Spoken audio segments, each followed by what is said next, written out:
सत श्री अकाल, तुसीं वेख रहे हो रोजाना स्पोक्समैन दी स्पोक्समैन डिबेट च नवजोत सिंह ढालीवाल वालों स्वागत है। अज गल करांगे जलंधर जिमनी चोण नूं लैके चोण मुकम्मल हुई, विवाद होया और इस विवाद का नतीजे असर की विखाउणगे, अज इस उत्ते गलबात करांगे।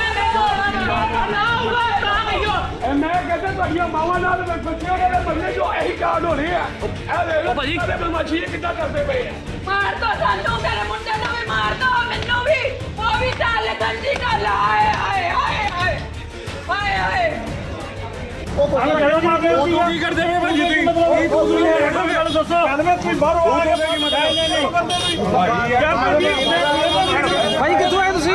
कित्थों आए भाई तुसी? जलंधर कित्थों आए हो? कित्थों आए हो तुसी? ओए किहदी गल ही ओए बड़ा लालू कित्थों आया? कित्थों आए भाई तुसी? और सवेर तो वक्खो वक्खरे रंग दिखे। वोटिंग की प्रक्रिया कुछ मट्ठी नज़र आई। वोटर उन्ने उत्साह के नाल नहीं पहुंचया जिहड़ा 6 बजे तक का आंकड़ा सी वो 52% का सी और उस तो बाद ये आंकड़ा पहुंचता पहुंचता मसां जाके 55% के करीब होया। और इस दे अंदर कई तरह के रंग वेखण नूं मिले। जिहड़े पहली दफा वोट करन आए ते किते वड्डी उम्र दे विच अपनी वोट भगताउण 95 साल की बेबे भी नज़र आई। पर बायपोल वांग हर बायपोल वांग इस बायपोल दे विच भी ਉਹ ਉਤਸ਼ਾਹ नहीं नज़र आया जिस तरीके ना ਹੁੰਦਾ। इस तो पहला संगरूर की बाय इलैक्शन हुई सी, उत्थे 45% के करीब वोट पोल हुई सी ते हुण 55 के करीब जिहड़ी वोट पोल हुई है। उस तो बाद बहुत सारे लोग लाइन दे विच खड़े सी। जदों असीं ये डिबेट कर रहे सी उदों भावें गेट बंद हो गए सीगे पोलिंग बूथ दे, पर कुछ लोग कतारां दे विच लगे हुए सी। 55% के करीब वोट पोल जिहड़ी है ਉਹ दर्ज की गई सी। कुछ तस्वीरां तुहाडे नाल साਂਝੀਆਂ करदे हां जिहड़े कि वोटिंग दे दौरान ਦੀਆਂ ਜਿਹੜੀਆਂ तस्वीरां आईयां ਜਿਹੜੇ कि ਵੱਖੋ ਵੱਖਰੇ रंग ਵੇਖਣ ਨੂੰ मिले।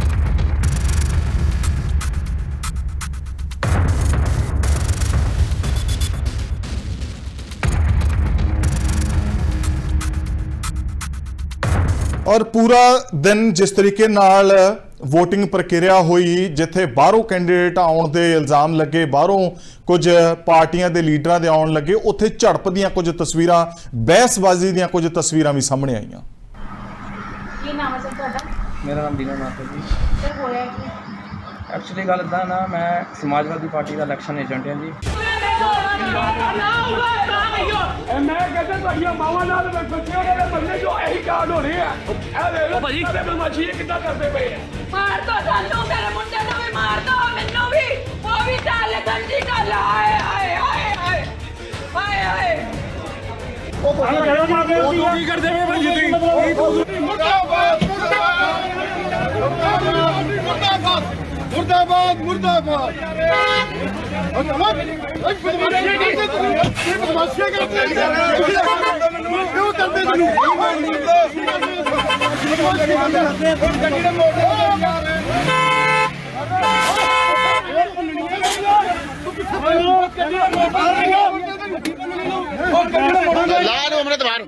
ਵਿੱਚ ਮਰੀ ਦਾ ਨਾਮ ਭੈਣ ਦੀ ਲਾਨ ਦੀ ਮੈਨੂੰ ਯਾਰ ਐਮਐਲਏ ਨੂੰ ਵਿੱਚ ਮਾਰਨ ਫਿਰਦਾ ਉਹਦੇ ਯਾਰ ਮੈਂ ਪਾਗਲ ਮੈਨੂੰ ਨਹੀਂ ਪਤਾ ਯਾਰ ਕਦੋਂ ਕਰੀ ਜਾਣਾ। ग्राउंड जीरो तो साडे नाल साडे सहयोगी बने हुए हैं, उन्हां तो जाणांगे कि पूरे दिन का हाल किवें रहा, ये वोटिंग प्रक्रिया किस तरीके नाल अमल दे विच आई। सब तो पहला रुख सुरखाब दा करांगे। लगातार जलंधर बायपोल नूं कवर कर रहे हैं, उम्मीदवारां नाल वोटर्स दे नाल गलबात हुई, उन्हां दा उत्साह किहो जिहा सी? सुरखाब, लोकां दा उत्साह की कुछ दस रहा सी? क्योंकि जदों तक चोण सी उदों तक असीं ये नहीं सी डिस्कलोज कर सकते कि लोकां दा मन किहड़े पासे बणिया होया। वोट प्रक्रिया खत्म हो चुकी है, वोटरां ने अपनी वोट भुगता दी है। की कह रहे ने जलंधर दे समीकरण? 11 महीनों वास्ते जलंधर लोक सभा की पौड़ी किस नूं चढ़ाउणगे लोग? समीकरणों की जेकर नवजोत गल की जाए, जिस तरीके दे नाल हालांकि असीं प्रचार देखिया, जिस तरीके नाल दावे देखे, हालांकि एक सत्ताधारी पार्टी आ जिहड़ी सूबे दे विच तकरीबन 1 साल तो काम कर रही है, उस आधार ते वोटां मंग रही सी। कांग्रेस का कहना सी कि इन्हां वल्लों कुछ भी नहीं किया गया, सिर्फ गुमराह किया गया। जेकर कोई काम किया गया तो कांग्रेस ने किया सी, ये अगों उस काम की खट्टी खा रहे हैं। हालांकि भाजपा ये कहती नजर आई कि केंद्र दे विच सरकार है, जेकर MP भी तुसीं केंद्र की सरकार का बनाने हो तो जरूर फायदा हो। ਹੋਵੇਗਾ ਜਲੰਧਰ ਨੂੰ। ਪਰ ਇਸ ਸਭ ਦੇ ਵਿੱਚ ਸਭ ਤੋਂ ਵੱਡਾ ਸਵਾਲ ਇੱਥੇ ਖੜਾ ਹੁੰਦਾ ਸੀ ਅਕਾਲੀ ਦਲ ਜੋ ਬਸਪਾ ਨਾਲ ਗੱਠਜੋੜ ਕਰਦਾ, ਕਿਉਂਕਿ ਬਸਪਾ ਦੀ ਆਪਣੀ ਇੱਕ ਬੜੀ ਫਿਕਸ ਵੋਟ ਹੈ ਜਿਸ ਨੂੰ ਅਸੀਂ ਕੱਟੜ ਵੋਟ ਕਹਿ ਦਿੰਦੇ ਹਾਂ, ਉਹ ਬੜੀ ਵੋਟ ਹੈ। ਉਹਦੇ ਨਾਲ ਅਕਾਲੀ ਦਲ ਦੇ ਕੀ ਸਾਖ ਵੱਜਦੀ ਹੈ, ਕੀ ਅਕਾਲੀ ਦਲ ਆਪਣੀ ਜੋ ਹਾਸ਼ੀਏ ਤੱਕ ਗਿਆ ਹੋਇਆ ਕਿਰਦਾਰ ਆ, ਸਿਆਸੀ ਕਿਰਦਾਰ ਆ, ਉਸ ਨੂੰ ਬਚਾ ਪਾਵੇਗਾ। ਪਰ ਇਸ ਸਭ ਦੇ ਵਿੱਚ ਜਲੰਧਰ ਦੇ ਲੋਕਾਂ ਦੇ ਮੂਡ ਦੀ ਗੱਲ ਕਰੀਏ ਤਾਂ ਨਵਜੋਤ ਦੇਖਣਾ ਜ਼ਰੂਰ ਲਾਜ਼ਮੀ ਹੈ ਕਿ ਜਲੰਧਰ ਦੇ ਲੋਕਾਂ ਦਾ ਮੂਡ ਹੈ ਜਿਹੜਾ ਉਹ ਕੋਈ ਬਹੁਤਾ ਵਧੀਆ ਨਜ਼ਰ ਨਹੀਂ ਆਇਆ। ਜੇਕਰ ਅਸੀਂ ਹੁਣ ਤੱਕ ਅੰਕੜਾ ਜੋ ਝਾਤ ਮਾਰ ਲਈਏ 53.4 ਜਿਹੜਾ ਕਿ ਹੈ ਵੋਟ ਪਰਸੈਂਟੇਜ ਜੋ ਸਾਹਮਣੇ ਆਇਆ ਹੈ, ਯਾਨੀ ਕਿ 60% ਜੋ ਵੋਟ ਤੋਂ ਵੀ ਕਿਤੇ ਘੱਟ ਹੈ। ਹਾਲਾਂਕਿ ਉਤਸ਼ਾਹ ਤਾਂ ਇਹ ਪ੍ਰਗਟਾਇਆ ਜਾ ਰਿਹਾ ਸੀ, ਦਾਅਵਾ ਇਹ ਕੀਤਾ ਜਾ ਰਿਹਾ ਸੀ ਕਿ ਲੋਕ ਵੱਧ ਚੜ ਕੇ ਵੋਟਾਂ ਪਾਉਣਗੇ ਤਾਂ ਕਿਤੇ ਨਾ ਕਿਤੇ 65% ਟੱਪਦਾ ਹੋਇਆ ਨਜ਼ਰ ਆਉਂਦਾ ਸੀ ਅੰਕੜਾ ਜੋ ਸਮੀਕਰਨ ਕਹਿੰਦੇ ਸੀ। ਪਰ ਇਸ ਸਭ ਦੇ ਵਿੱਚ ਜਿਸ ਤਰੀਕੇ ਨਾਲ ਲੋਕਾਂ ਦੇ ਵਿੱਚ ਉਤਸ਼ਾਹ ਘਟਣਾ, ਤਾਂ ਜ਼ਰੂਰ ਅਸੀਂ ਇਹ ਕਹਿ ਸਕਦੇ ਹਾਂ ਕਿ ਲੋਕਾਂ ਨੇ ਜੋ 11 ਮਹੀਨੇ ਦੀ ਚੋਣ ਉਹਦੇ ਵਿੱਚ ਇੰਟਰਸਟ ਨਹੀਂ ਲਿਆ। ਪਰ ਜੇਕਰ ਲਿਆ ਤੇ ਜੇਕਰ ਹਲਕਿਆਂ ਦੀ ਗੱਲ ਕੀਤੀ ਜਾਵੇ ਤਾਂ ਇਸ ਦੇ ਵਿੱਚ ਕਾਂਗਰਸ ਦੇ ਕੁਝ ਹਲਕੇ ਨੇ ਜਿਨ੍ਹਾਂ ਵਿੱਚ ਵੋਟ ਅਸੀਂ ਕਹਿ ਦਾਂਗੇ ਘੱਟ ਪੋਲ ਹੋਈ ਹੈ, ਜਿਹਦੇ ਵਿੱਚ ਬੜਾ ਵੱਧ ਚੜ ਕੇ ਵੋਟ ਪੋਲ ਹੋਣ ਦਾ ਖਦਸ਼ਾ ਜ਼ਰੂਰ ਕਹਿ ਦਈਏ ਕਿ ਅੰਦਾਜ਼ਾ ਲਾਇਆ ਜਾ ਰਿਹਾ ਸੀ। ਤਾਂ ਉੱਥੇ ਜ਼ਰੂਰ ਮੈਂ ਜਲੰਧਰ ਕੈਂਟ ਦੀ ਗੱਲ ਕਰਨਾ ਚਾਹਾਂਗਾ। 45% ਦੀ 45.9% ਉੱਥੇ ਵੋਟ ਪਰਸੈਂਟ ਜਿਹੜੀ ਕਿ ਪੋਲ ਹੋਈ ਹੈ। ਤਾਂ ਪ੍ਰਗਟ ਸਿੰਘ ਦਾ ਇਹ ਹਲਕਾ ਹੈ। ਹਾਲਾਂਕਿ ਇੱਥੇ ਅਸੀਂ ਕਹਿ ਸਕਦੇ ਹਾਂ ਕਿ ਪ੍ਰਗਟ ਸਿੰਘ ਜਦੋਂ 22 ਚ ਜਿੱਤਦੇ ਨੇ ਤਾਂ ਉਹ ਵੀ ਬਹੁਤ ਮੁਸ਼ਕਲ ਦੇ ਨਾਲ, ਬਹੁਤ ਘੱਟ ਲੀਡ ਦੇ ਨਾਲ ਜਿੱਤਦੇ ਨੇ, ਤਾਂ ਕਿਤੇ ਨਾ ਕਿਤੇ ਹਜੇ ਵੀ ਲੋਕਾਂ ਦੇ ਵਿੱਚ ਕਾਂਗਰਸ ਉਹ ਛਾਪ ਛੱਡਦੀ ਨਜ਼ਰ ਨਹੀਂ ਆਈ। ਪਰ ਜਦੋਂ ਅਸੀਂ ਵੱਖ-ਵੱਖ ਹਲਕਿਆਂ ਦੇ ਵਿੱਚ ਜਲੰਧਰ ਵੈਸਟ ਦੀ ਗੱਲ ਕਰਦੇ ਹਾਂ ਜਾਂ ਅਸੀਂ ਗੱਲ ਕਰਦੇ ਹਾਂ ਕਿ ਕਿਸ ਤਰੀਕੇ ਨਾਲ ਕਰਤਾਰਪੁਰ ਦੀ ਗੱਲ ਕਰਦੇ ਹਾਂ, ਤਾਂ ਕਰਤਾਰਪੁਰ ਵੀ 53% ਵੋਟਾਂ ਕਰਤਾਰਪੁਰ ਦੇ ਵਿੱਚ ਆਈਆਂ। ਸ਼ਾਹਕੋਟ ਦੇ ਵਿੱਚ ਜੋ ਕਾਂਗਰਸ ਦਾ ਇਲਾਕਾ, ਹਾਲਾਂਕਿ ਪੇਂਡੂ ਤਬਕਾ ਆ, ਪੇਂਡੂ ਇਲਾਕਾ ਜ਼ਿਆਦਾ ਹਲਕਾ ਹੋਣ ਕਰਕੇ ਉੱਥੇ ਵੀ 53% ਜਿਹੜੀ ਪੋਲ ਹੈ ਵੋਟ ਪੋਲ ਹੁੰਦੀ ਹੈ।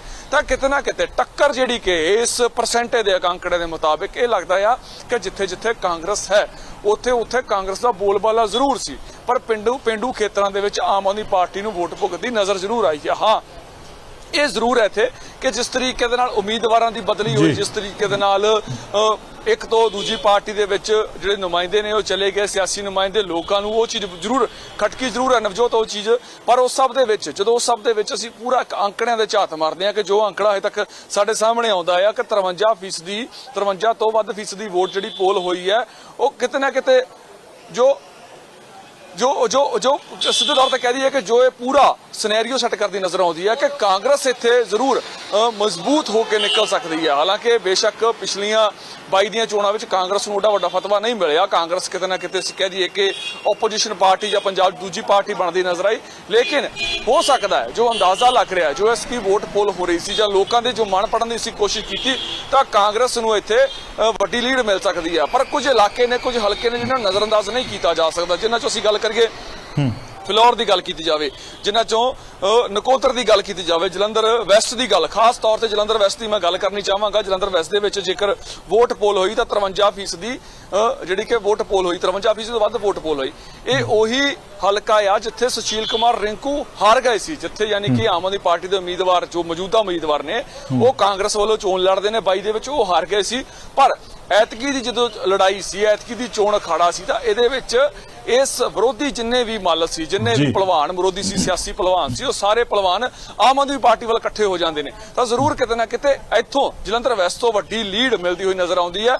ਸੋ ਨਵਜੋਤ ਪੂਰਾ ਸਿਨੈਰੀਓ ਜੇਕਰ ਅਸੀਂ ਦੇਖ ਲਿਆ ਜਾਵੇ, ਪੂਰੀ ਲੜਾਈ ਨੂੰ ਜਾਂ ਅਖਾੜੇ ਨੂੰ ਦੇਖ ਲਿਆ ਜਾਵੇ, ਤਾਂ ਜੋ ਵੱਖੋ ਵੱਖਰੇ ਸਮੀਕਰਨਾਂ ਦੇ ਵਿੱਚ ਇਸ ਵਕਤ ਚੋਟੀ ਦੀ ਟੱਕਰ ਕਾਂਗਰਸ ਤੇ ਆਮ ਆਦਮੀ ਪਾਰਟੀ ਦੀ ਨਜ਼ਰ ਆਉਂਦੀ ਹੈ। ਹਾਲਾਂਕਿ ਲੋਕਾਂ ਨੇ ਕੀ ਫੈਸਲਾ ਕੀਤਾ, ਬੇਸ਼ੱਕ ਉਹ ਕਿਸਮਤ ਲੋਕਾਂ ਨੇ ਜਿਹੜੀ ਕਿ ਮਸ਼ੀਨਾਂ ਵਿੱਚ ਬੰਦ ਕਰ ਦਿੱਤੀ ਹੈ ਤੇ ਉਹ ਕਿਸਮਤ ਹੁਣ 13 ਨੂੰ ਖੁੱਲਣੀ ਹੈ, ਤੇ ਉਸ ਤੋਂ ਬਾਅਦ ਹੀ ਜਿਹੜਾ ਕਿ ਕੋਈ ਵੱਡੇ ਖੁਲਾਸੇ ਜਾਂ ਕਹਿ ਦਈਏ ਕਿ ਜੋ ਸਿਕੰਦਰ ਬਣੇਗਾ, ਜੋ ਇਹ ਬਾਜ਼ੀ ਮਾਰਦਾ ਹੈ ਜਾਂ ਜਿਸ ਦੇ ਨਾਂ ਦਾ ਫਤਵਾ ਜਲੰਧਰ ਦੇ ਲੋਕਾਂ ਨੇ ਜਾਰੀ ਕੀਤਾ, ਉਹ ਤਾਂ 13 ਤਰੀਕ ਨੂੰ ਨਤੀਜਾ ਸਾਹਮਣੇ ਆਵੇਗਾ। ਜੀ ਨਵਜੋਤ, ਬਿਲਕੁਲ ਜ਼ਾਹਿਰ ਤੌਰ ਤੇ ਜਲੰਧਰ ਦੀ ਜ਼ਿਮਨੀ ਚੋਣ ਕਿਹਦੇ ਪੈਰਾਂ ਥੱਲੋਂ ਜ਼ਮੀਨ ਖਿਸਕਾਏਗੀ ਤੇ ਕਿਹਨੂੰ ਨਵਾਂ ਮੰਚ ਪ੍ਰਦਾਨ ਕਰੇਗੀ, ਇਹ ਪਟਾਰੀ 13 ਤਰੀਕ ਨੂੰ ਖੁੱਲੂਗੀ ਤੇ ਖੁੱਲਣ ਵਾਲੀ ਪਟਾਰੀ ਦੇ ਵਿੱਚੋਂ ਉਸ ਦੀ ਕਿਸਮਤ ਜ਼ਰੂਰ ਕਿਤੇ ਨਾ ਕਿਤੇ ਚਮਕਦੀ ਹੋਈ ਨਜ਼ਰ ਆਏਗੀ। ਵਧੇਰੇ ਜਾਣਕਾਰੀ ਦੀ ਸਾਂਝ ਸਾਡੇ ਨਾਲ ਸੁਰਖਾਬ ਪਾ ਰਹੇ ਸੀ। ਸੁਰਖਾਬ, ਤੁਹਾਡਾ ਬਹੁਤ ਬਹੁਤ ਸ਼ੁਕਰੀਆ, ਧੰਨਵਾਦ।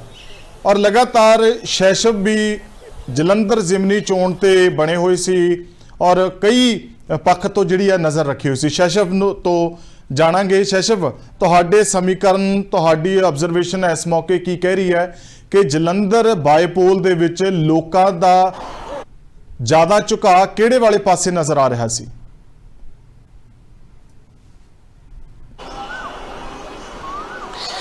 ਪਹਿਲੀ ਨਵਜੋਤ ਪਹਿਲੀ ਗੱਲ ਤਾਂ ਜੇ ਆਬਜ਼ਰਵੇਸ਼ਨ ਦੀ ਤੁਸੀਂ ਗੱਲ ਪੁੱਛਦੇ ਹੋ ਤਾਂ ਲੋਕਾਂ ਨੇ ਘਰਾਂ ਦੇ ਵਿੱਚੋਂ ਬਾਹਰ ਆਉਣ ਦੀ ਜਿਹੜੀ ਕੋਸ਼ਿਸ਼ ਨਹੀਂ ਕੀਤੀ, ਕਿਉਂਕਿ 53% ਜਿਹੜੀ VOTING ਪੋਲ ਹੋਈ ਹੈ ਤਾਂ ਲੋਕ ਇੰਨੇ ਉਤਸ਼ਾਹਿਤ ਨਹੀਂ ਨਜ਼ਰ ਆਏ, ਕਿਉਂਕਿ ਇਹ ਵੀ ਮੰਨਿਆ ਜਾ ਰਿਹਾ ਹੈ ਕਿ ਸ਼ਾਇਦ ਦਵਾਬਾ ਦੇ ਪਹਿਲੇ ਵੀ VOTING ਘੱਟ ਹੁੰਦੀ ਹੈ, ਜਾਂ ਦੂਸਰਾ ਕਾਰਨ ਗਰਮੀ ਨੂੰ ਵੀ ਮੰਨਿਆ ਜਾ ਰਿਹਾ, ਤੇ ਤੀਸਰਾ ਕਾਰਨ ਇਹ ਵੀ ਕਿਹਾ ਜਾ ਰਿਹਾ ਕਿ ਜਿਸ ਤਰੀਕੇ ਦੇ ਨਾਲ ਮਹਿਜ਼ 11 ਮਹੀਨਿਆਂ ਦੀ ਚੋਣ ਹੈ ਤਾਂ ਲੋਕਾਂ ਨੇ ਦਿਲਚਸਪੀ ਨਹੀਂ ਲਈ। ਜਿੱਥੋਂ ਤੱਕ ਸਵਾਲ ਹੈ ਕਿ ਕਿੱਧਰ ਨੂੰ ਲੋਕਾਂ ਦਾ ਝੁਕਾਅ ਰਿਹਾ, ਤਾਂ ਜਦੋਂ ਅਸੀਂ ਵੱਖ-ਵੱਖ ਏਰੀਆ ਦੇ ਹਿਸਾਬ ਨਾਲ ਗੱਲ ਕਰੀਏ ਤਾਂ ਜਿਹੜੀਆਂ ਚਾਰੇ ਪਾਰਟੀਆਂ ਸੀਗੀਆਂ, ਸਿਮਰਨ ਸਿੰਘ ਮਾਨ ਦੀ ਪਾਰਟੀ ਵੀ ਆਪਾਂ ਕਹਿ ਲਈਏ, ਪੰਜੇ ਪਾਰਟੀਆਂ ਦਾ ਜਿਹੜਾ ਬੋਲਬਾਲਾ ਸੀਗਾ, ਤਾਂ ਇਹ ਕਹਿਣਾ ਬਿਲਕੁਲ ਨਵਜੋਤ ਮੁਸ਼ਕਿਲ ਹੋਊਗਾ ਕਿ ਕਿਹੜੀ ਪਾਰਟੀ ਦੀ ਜਿੱਤ ਹੋਊਗੀ, ਕਿਹਦੀ ਹਾਰ ਹੋਊਗੀ। ਪਰ ਜੇ ਮੋਟੇ ਤੌਰ ਤੇ ਹਿਸਾਬ ਲਾਈਏ ਤਾਂ ਜਿਸ ਤਰੀਕੇ ਦੇ ਨਾਲ ਜੇ ਸ਼ਹਿਰੀ ਹਲਕਿਆਂ ਦੀ ਗੱਲ ਕਰੀਏ, ਜਿਸ ਤਰੀਕੇ ਦੇ ਨਾਲ ਵੈਸਟ ਦੇ ਵਿੱਚ ਆਮ ਆਦਮੀ ਪਾਰਟੀ ਅੱਗੇ ਜਾਂਦੀ ਹੋਈ ਨਜ਼ਰ ਆ ਰਹੀ ਹੈ, ਤਾਂ ਜੇ ਸ਼ਹਿਰੀ ਹਲਕਿਆਂ ਦੀ ਗੱਲ ਕਰੀਏ ਤਾਂ ਉੱਥੇ ਕਾਂਗਰਸ ਅਤੇ ਆਮ ਆਦਮੀ ਪਾਰਟੀ ਤੇ BJP ਦਾ ਮੁਕਾਬਲਾ ਦੇਖਣ ਨੂੰ ਮਿਲਿਆ। ਤੇ ਦੂਸਰੇ ਪਾਸੇ ਜੇ ਪਿੰਡਾਂ ਦੀ ਗੱਲ ਕਰੀਏ ਤਾਂ ਪਿੰਡਾਂ ਦੇ ਵਿੱਚ ਕਿਤੇ ਨਾ ਕਿਤੇ ਆਮ ਆਦਮੀ ਪਾਰਟੀ ਦਾ ਜਿਹੜਾ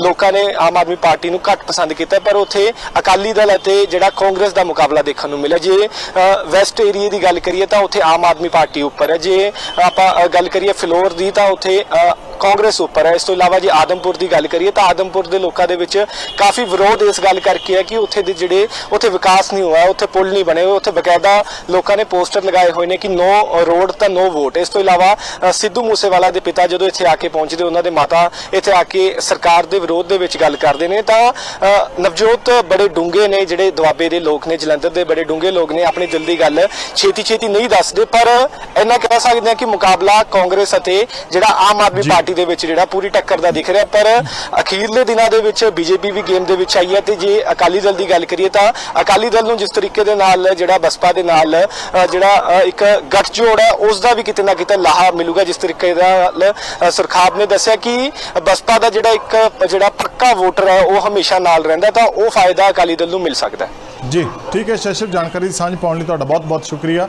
ਇਹ ਦੋਵੇਂ ਪੱਤਰਕਾਰ ਸਾਡੇ ਗਰਾਊਂਡ ਜ਼ੀਰੋ ਤੋਂ ਲੰਮੇ ਸਮੇਂ ਤੋਂ ਬਣੇ ਹੋਏ ਸੀਗੇ ਔਰ ਇਹਨਾਂ ਨੇ ਆਪਣੀ ਆਬਜ਼ਰਵੇਸ਼ਨ ਤੁਹਾਡੇ ਨਾਲ ਸਾਂਝੀ ਕੀਤੀ ਹੈ, ਜੋ ਲੋਕਾਂ ਨੇ ਕੈਮਰੇ ਦੇ ਅੱਗੇ ਤੇ ਕੈਮਰੇ ਦੇ ਪਿੱਛੇ ਜੋ ਆਪੋ ਆਪਣੇ ਵਿਚਾਰ ਵੋਟ ਨੂੰ ਲੈ ਕੇ, ਉਮੀਦਵਾਰ ਨੂੰ ਲੈ ਕੇ ਤੇ ਇਸ ਚੋਣ ਨੂੰ ਲੈ ਕੇ ਜ਼ਾਹਰ ਕੀਤੇ ਹੈ। ਔਰ ਉਹ ਤੁਹਾਨੂੰ ਅਸੀਂ ਪਹਿਲਾਂ ਦੱਸ ਚੁੱਕੇ ਹਾਂ ਕਿ ਇਸ ਵੋਟ ਦੇ ਵਿੱਚ ਕੀ ਕੁਝ ਹੋਇਆ ਕਿ ਲੋਕ 150 ਕਿਲੋਮੀਟਰ ਦੂਰ ਤੋਂ ਬੀਜ ਵੀ ਲੈਣ ਆਏ ਹੋਏ ਸੀ ਔਰ ਬਹੁਤੀ ਦੇਰ ਨਾਲ ਆਉਂਦੇ ਹੋਏ ਸਾਡੇ ਨਾਲ ਇਸ ਚਰਚਾ ਦੇ ਵਿੱਚ ਜਿਹੜੇ ਪੋਲੀਟੀਕਲ ਪਾਰਟੀਜ਼ ਤੋਂ ਸਪੋਕਸਪਰਸਨ ਜੁੜ ਰਹੇ ਹਨ, ਉਹਨਾਂ ਨਾਲ ਰਸਮੀ ਤਾਰਫ ਕਰਵਾਉਂਦੇ ਹੋਏ ਉਹਨਾਂ ਦਾ ਇਸਤਕਬਾਲ ਕਰਾਂਗੇ। ਔਰ ਸਾਡੇ ਨਾਲ ਸਪੈਸ਼ਲੀ ਪ੍ਰੋਫੈਸਰ ਮਨਜੀਤ ਸਿੰਘ ਜੋ ਕਿ ਸਿਆਸੀ ਮਾਹਰ ਦੇ ਤੌਰ ਤੇ ਇਸ ਸਾਰੀ ਚੋਣ ਦਾ ਲੇਖਾ ਜੋਖਾ ਰੱਖਣਗੇ, ਉਹਨਾਂ ਦਾ ਇਸਤਕਬਾਲ ਕਰਦੇ ਹਾਂ। ਸਤਿ ਸ਼੍ਰੀ ਅਕਾਲ ਸਰ।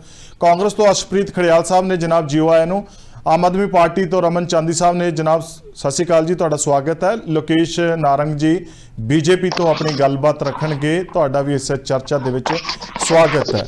ਸਭ ਤੋਂ ਪਹਿਲਾਂ ਮੈਂ ਜ਼ਰੂਰ ਪ੍ਰੋਫੈਸਰ ਸਾਹਿਬ ਕੋਲ ਜਾਣਾ ਚਾਹੂੰਗਾ। ਪ੍ਰੋਫੈਸਰ ਸਾਹਿਬ, ਤਜਰਬਾ ਕੀ ਕਹਿ ਰਿਹਾ ਤੁਹਾਡਾ ਕਿ ਜਿਹੜੀ ਇਹ ਬਾਈਪੋਲ ਦੇ ਵਿੱਚ ਆਮ ਪੋਲ ਵਾਂਗ ਜਿਹੜੇ ਹੈ VOTING ਘੱਟ ਹੋਣੀ, ਇਹ ਝੁਕਾਅ ਕਿਹੜੀ ਪਾਰਟੀ ਦੇ ਪੱਖ ਦੇ ਵਿੱਚ ਜਾਂਦਾ ਹੋਇਆ ਨਜ਼ਰ ਆ ਰਿਹਾ ਹੈ? ਦੇਖੋ, ਲੋਕ ਸਮੁੱਚੀ ਜਿਹੜੀ ਸਾਡੀ ਰਾਜਨੀਤਿਕ ਜਮਾਤ ਆ ਉਹਦੇ ਤੋਂ ਬੜੇ ਨਿਰਾਸ਼ ਹੈਗੇ ਆ।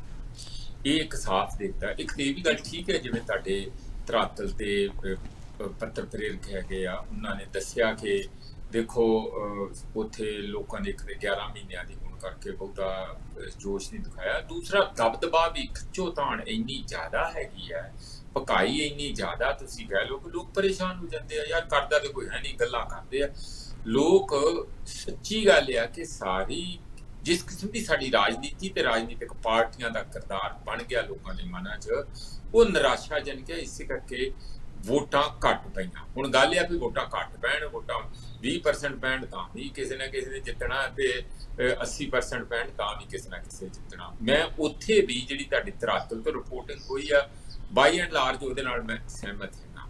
ਇਹ ਬਹੁਤ ਹੀ ਕੰਪਲੈਕਸ ਚੋਣ ਮੰਨੀ ਜਾਂਦੀ ਹੈ। ਇਸ ਨੂੰ ਇਕੱਲਾ 11 ਮਹੀਨੇ ਵਾਲੀ ਗੱਲ ਨਹੀਂ ਹੈ, ਇਹ ਤੇ ਲੋਕਾਂ ਦੀ ਇੰਟਰਪ੍ਰੀਟੇਸ਼ਨ ਇੰਝ ਹੋ ਸਕਦੀ। ਪਰ ਪੋਲੀਟੀਕਲ ਜਿਹੜੇ ਪੰਡਿਤ ਹੈਗੇ ਆ ਜਾਂ ਜਿਹੜੇ ਪੋਲੀਟੀਸ਼ੀਅਨ ਚੋਣਾਂ ਲੜ ਰਹੇ ਆ, ਉਹਨਾਂ ਲਈ ਤੇ ਸਿਰ ਧੜ ਦੀ ਬਾਜੀ ਵਾਲੀ ਗੱਲ ਹੈਗੀ।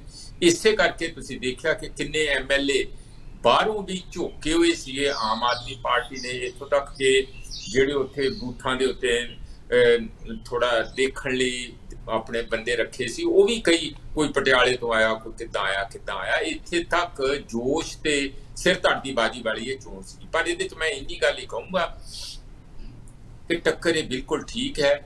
ਆਮ ਆਦਮੀ ਪਾਰਟੀ ਤੇ ਜਿਹੜੇ ਹੁਣ ਵਾਲੇ ਹੈਗੇ ਆ ਸੌਰੀ ਕਾਂਗਰਸ ਦੀ ਜਿਨ੍ਹਾਂ ਕੋਲ ਇਹ ਸੀਟ ਸੀਗੀ ਉਹਨਾਂ ਦੇ ਵਿਚਾਲੇ ਰਹੂਗੀ। ਪਰ ਇਹਦੇ 'ਚ ਜਿਹੜੇ ਫੈਕਟਰ ਜਿਹੜੇ ਕਾਊਂਟ ਕਰਨਗੇ, ਸਿੱਧੂ ਮੂਸੇਵਾਲੇ ਦਾ ਬਿਲਕੁਲ ਫੈਕਟਰ ਕਾਊਂਟ ਕਰੂਗਾ। ਇੱਥੋਂ ਤੱਕ ਕਿ ਸ਼ਾਇਦ ਫਾਇਦਾ ਤੇ ਉਹ ਕਾਂਗਰਸ ਨੂੰ ਨਾ ਹੋਵੇ, ਅੰਮ੍ਰਿਤਪਾਲ ਹੋਣਾ ਦਾ ਫੈਕਟਰ ਵੀ ਕਿਤੇ ਨਾ ਕਿਤੇ ਪਾਲਣ, ਹਾਲਾਂਕਿ ਉਹ ਗੱਲ ਪਿੱਛੇ ਚਲੇਗੀ, ਪਰ ਲੋਕ ਉਹ ਹੋ ਸਕਦਾ ਸਿਮਰਜੀਤ ਸਿੰਘ ਮਾਨ ਨੂੰ ਜਾਂ ਉਧਰ ਨੂੰ ਵੋਟਾਂ ਪੈ ਜਾਣ, ਉਹ ਅਕਾਲੀ ਦਲ ਨੂੰ ਸ਼ਾਇਦ ਨਾ ਪੈਣ।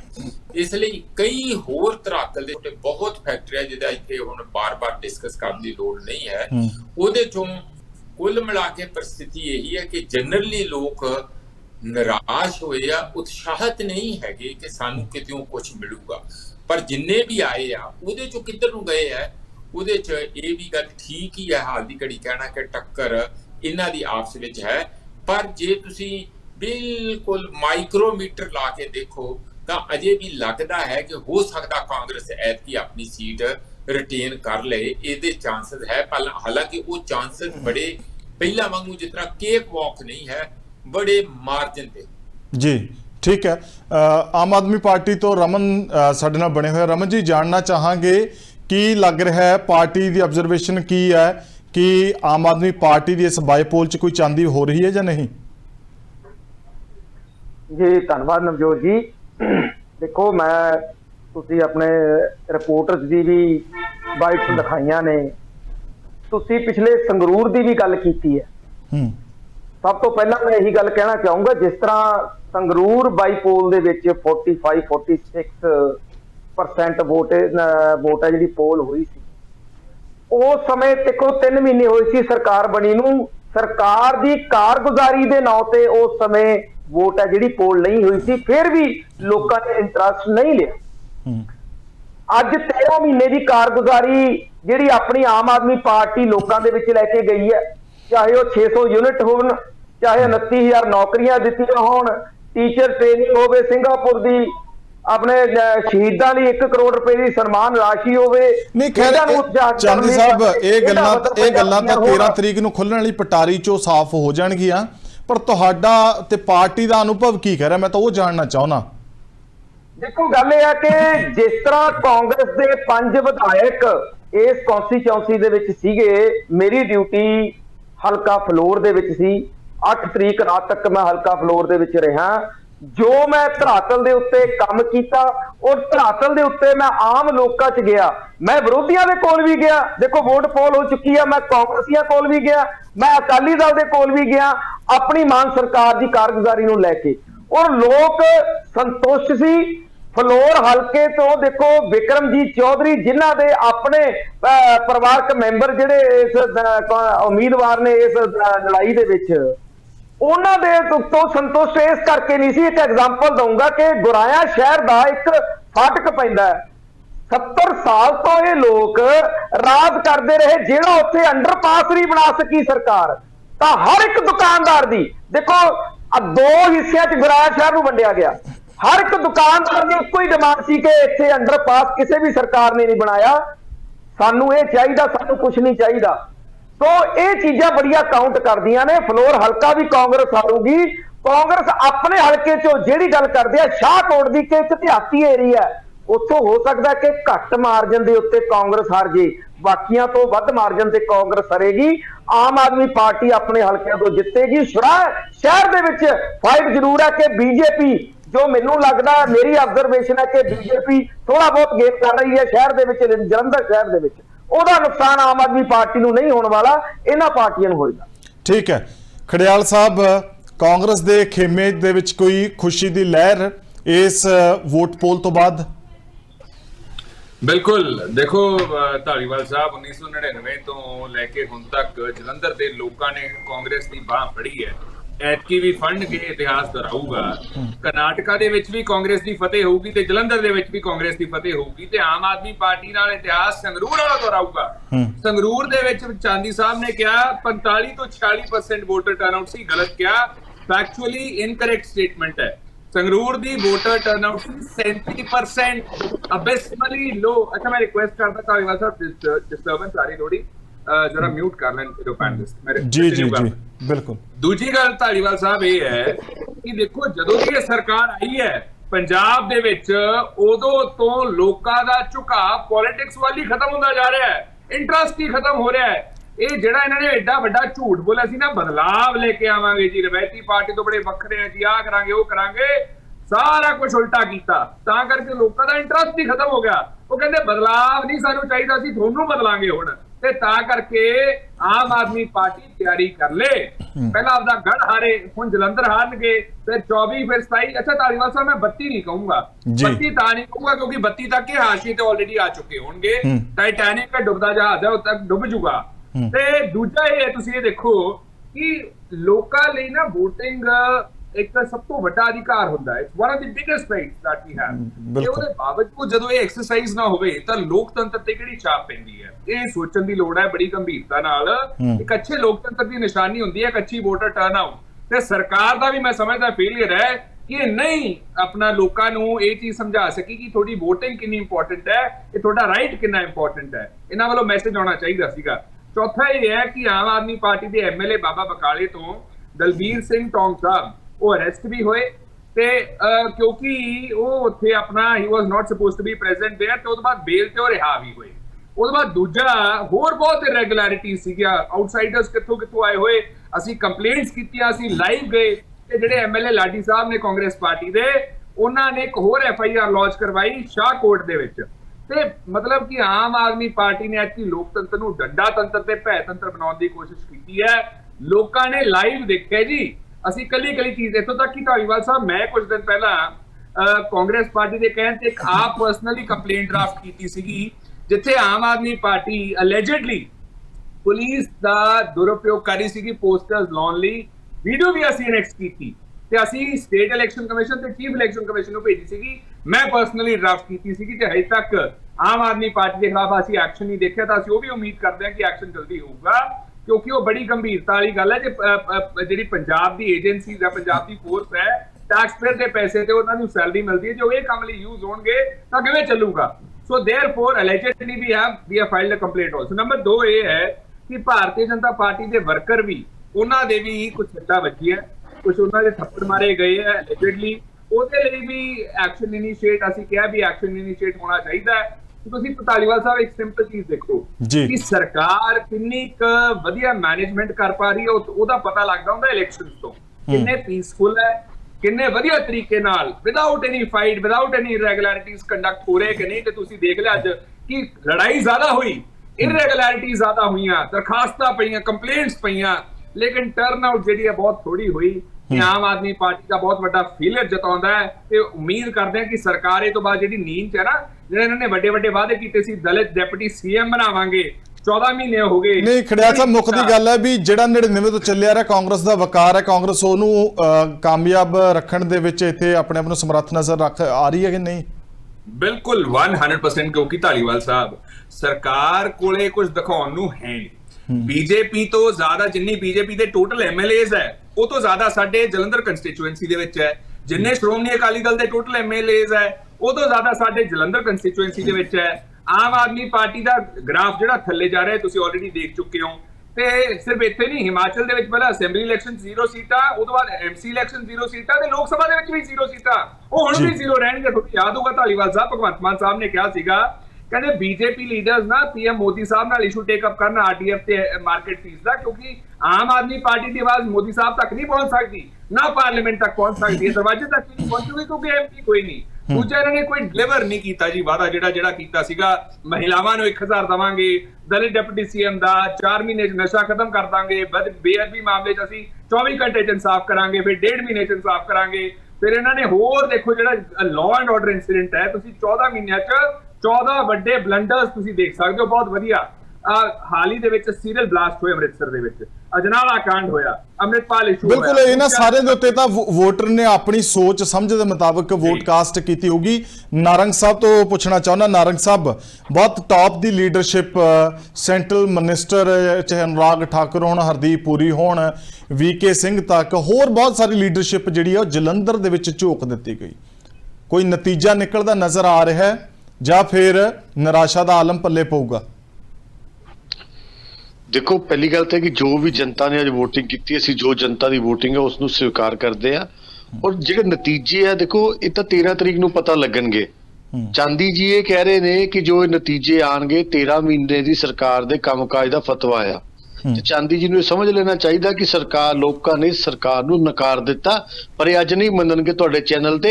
ਇਹ 13 ਤਰੀਕ ਨੂੰ ਜਦੋਂ ਆਪਾਂ ਫਿਰ ਡਿਬੇਟ ਕਰਾਂਗੇ ਉਦੋਂ ਚਾਂਦੀ ਜੀ ਇਸ ਗੱਲ ਨੂੰ ਮੰਨਣਗੇ ਕਿ ਸਰਕਾਰ ਨੇ, ਪਰ ਉਸ ਦਿਨ ਲੋਕਾਂ ਨੇ ਇਹਨੂੰ ਨਕਾਰਤਾ, ਪਰ ਉਸ ਦਿਨ ਫਿਰ ਮੁੱਕਰ ਜਾਣਗੇ। ਇਹ ਕਹਿ ਦੇਣਗੇ ਨਹੀਂ ਜੀ ਇਹ ਤਾਂ ਲੋਕਾਂ ਦਾ ਫਤਵਾ ਨਹੀਂ ਹੈ ਸਰਕਾਰ ਦੇ ਲਈ, ਇਹ ਤਾਂ ਜੀ ਉਹ ਜੀ ਸੈਂਟਰ ਦੀਆਂ ਵੋਟਾਂ ਸੀਗੀਆਂ। ਤੇ ਜਿਹੜੀ ਅੱਜ ਗੱਲ ਚਾਂਦੀ ਜੀ ਨੇ ਕਹੀ ਆ, ਇਹਨੂੰ ਸਰ ਇੱਕ ਰਿਕਾਰਡ ਬਣਾ ਲਓ, ਆਪਾਂ ਇਹਨਾਂ ਨੂੰ ਪਰਸੋਂ ਇਹ ਪੁੱਟ ਕਰਾਂਗੇ ਕਿ ਤੁਸੀਂ ਇਹ ਪਰਸੋਂ ਇਹ ਗੱਲ ਕਹੀ ਸੀ ਕਿ ਦੱਸੋ ਹੁਣ ਤੁਸੀਂ ਆਪਣੀ ਹਾਰ ਸਵੀਕਾਰ ਕਰਦੇ ਹੋ। ਜਿਹੜੀ ਗੱਲ ਅਰਸ਼ਪ੍ਰੀਤ ਜੀ ਕਹਿ ਰਹੇ ਆ, ਦੇਖੋ ਰਾਜਨੀਤੀ ਦੇ ਵਿੱਚ ਕਿਉਂਕਿ ਆਪਾਂ ਪੋਲੀਟੀਕਲ ਪਾਰਟੀ ਨੂੰ ਬਿਲੋਂਗ ਕਰਦੇ, ਵੱਡੀ ਗੱਲਾਂ ਕਰਨਾ ਤਾਂ ਇਹਨਾਂ ਦਾ ਹੱਕ ਹੀ ਬਣਦਾ, ਪਰ ਇਹਨਾਂ ਦੇ ਦੋਨੋਂ ਵਹਿਮ 13 ਤਰੀਕ ਨੂੰ ਖਤਮ ਹੋ ਜਾਣਗੇ। ਇਹ ਕਰਨਾਟਕ ਵੀ ਹਾਰਨਗੇ, ਇਹ ਜਲੰਧਰ ਦੀ ਜਿਮਨੀ ਚੋਣ ਵੀ ਹਾਰਨਗੇ। ਉਹਦਾ ਕਾਰਨ ਇਹ ਹੈ ਕਿ ਲੋਕਾਂ ਨੇ ਇਹਨਾਂ ਸਾਰੀਆਂ ਪਾਰਟੀਆਂ ਨੂੰ ਵਰਤ ਕੇ ਦੇਖ ਲਿਆ।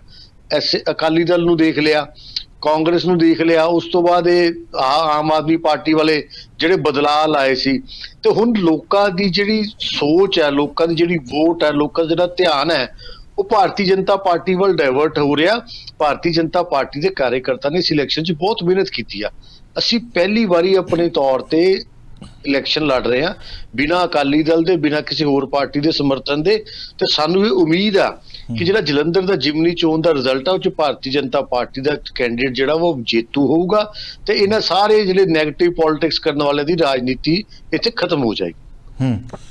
ਪਰ ਸਾਹਿਬ, ਜਿਸ ਤਰੀਕੇ ਦੇ ਸਾਰਿਆਂ ਦੇ ਤੁਸੀਂ ਬਿਆਨਾਤ ਸੁਣੇ ਆ ਪਾਰਟੀਆਂ ਦੇ ਸਪੋਕਸਪਰਸਨ ਦੇ, ਪਰ ਇਸ ਤੋਂ ਵੀ ਵੱਧ ਜਿਹੜੀ, ਕਿਉਂਕਿ ਹੁਣ ਤਾਂ ਚਲੋ ਵੋਟ ਹੋ ਗਈ ਹੈ, ਪੈ ਚੁੱਕੀ ਹੈ, ਇਦੋਂ ਪਹਿਲਾਂ ਮੈਂ ਚਾਹੁੰਦਾ ਸੀ ਕਿ ਇੱਕ ਵਿਸ਼ੇਸ਼ ਪ੍ਰੋਗਰਾਮ ਇਹਦੇ ਉੱਤੇ ਕਰਾਂ, ਪਰ ਮੈਨੂੰ ਲੱਗਿਆ ਕਿ ਸ਼ਾਇਦ ਇਹ ਇੱਕ ਤਰੀਕੇ ਦਾ ਪ੍ਰਚਾਰ ਹੋਊਗਾ।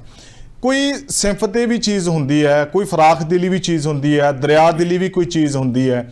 11 ਮਹੀਨਿਆਂ ਵਾਸਤੇ ਚੋਣ ਸੀ ਕਿ ਬਾਕੀ ਸਾਰੀ ਪਾਰਟੀਆਂ ਨੂੰ ਇਹ ਨਹੀਂ ਸੀ ਕਹਿ ਦੇਣਾ ਚਾਹੀਦਾ ਇੱਕ ਸਿਆਸਤਦਾਨ ਸਿਆਸਤ ਦੇ ਸਫ਼ਰ ਦੇ ਵਿੱਚ ਆਪਣੀ ਜ਼ਿੰਦਗੀ ਦੇ ਅੰਤਿਮ ਸਾਹ ਲੈ ਗਿਆ ਤੇ ਅਸੀਂ ਉਹਨਾਂ ਨੂੰ ਇਹ ਜਿਹੜਾ ਹੈ ਸਰਬਸੰਮਤੀ ਦੇ ਨਾਲ ਸੀਟ ਛੱਡ ਦਿੰਦੇ ਆ। ਅਜਿਹਾ ਦਿਲ ਨਹੀਂ ਸੀ ਵਿਖਾਉਣਾ ਚਾਹੀਦਾ।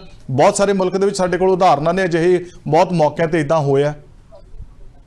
ਨਹੀਂ, ਉਹ ਤੇ ਫਿਰ ਸਾਰਿਆਂ ਦੀ ਜਿੱਤ ਹੋਣੀ ਸੀ ਤੇ ਉਹਦੇ ਚ ਟੱਕੀ ਰਿੱਝੇ ਕੋਈ ਨਾ ਪੁੱਜੇ, ਸਾਰਿਆਂ ਨੂੰ ਵੈਸੇ ਤੇ ਫਾਇਦਾ ਹੋਣਾ ਸੀ, ਪਰ ਪੋਲੀਟੀਕਲ ਬੰਦੇ ਇਹ ਕਦੀ ਕਰਦੇ ਨਹੀਂ। ਫਾਇਦਾ ਮੈਂ ਇਸ ਕਰਕੇ ਕਹਿਣਾ ਕਿ ਇਹ ਜਿਹੜਾ ਇਮਤਿਹਾਨ ਚ ਆਪਣੇ ਆਪ ਨੂੰ ਆਮ ਆਦਮੀ ਪਾਰਟੀ ਨੇ ਪਾ ਲਿਆ, ਇਹ ਬਚੇ ਰਹਿੰਦੇ ਨਾਲੇ ਵਾਹਵਾਹੀ ਖੱਟਦੇ।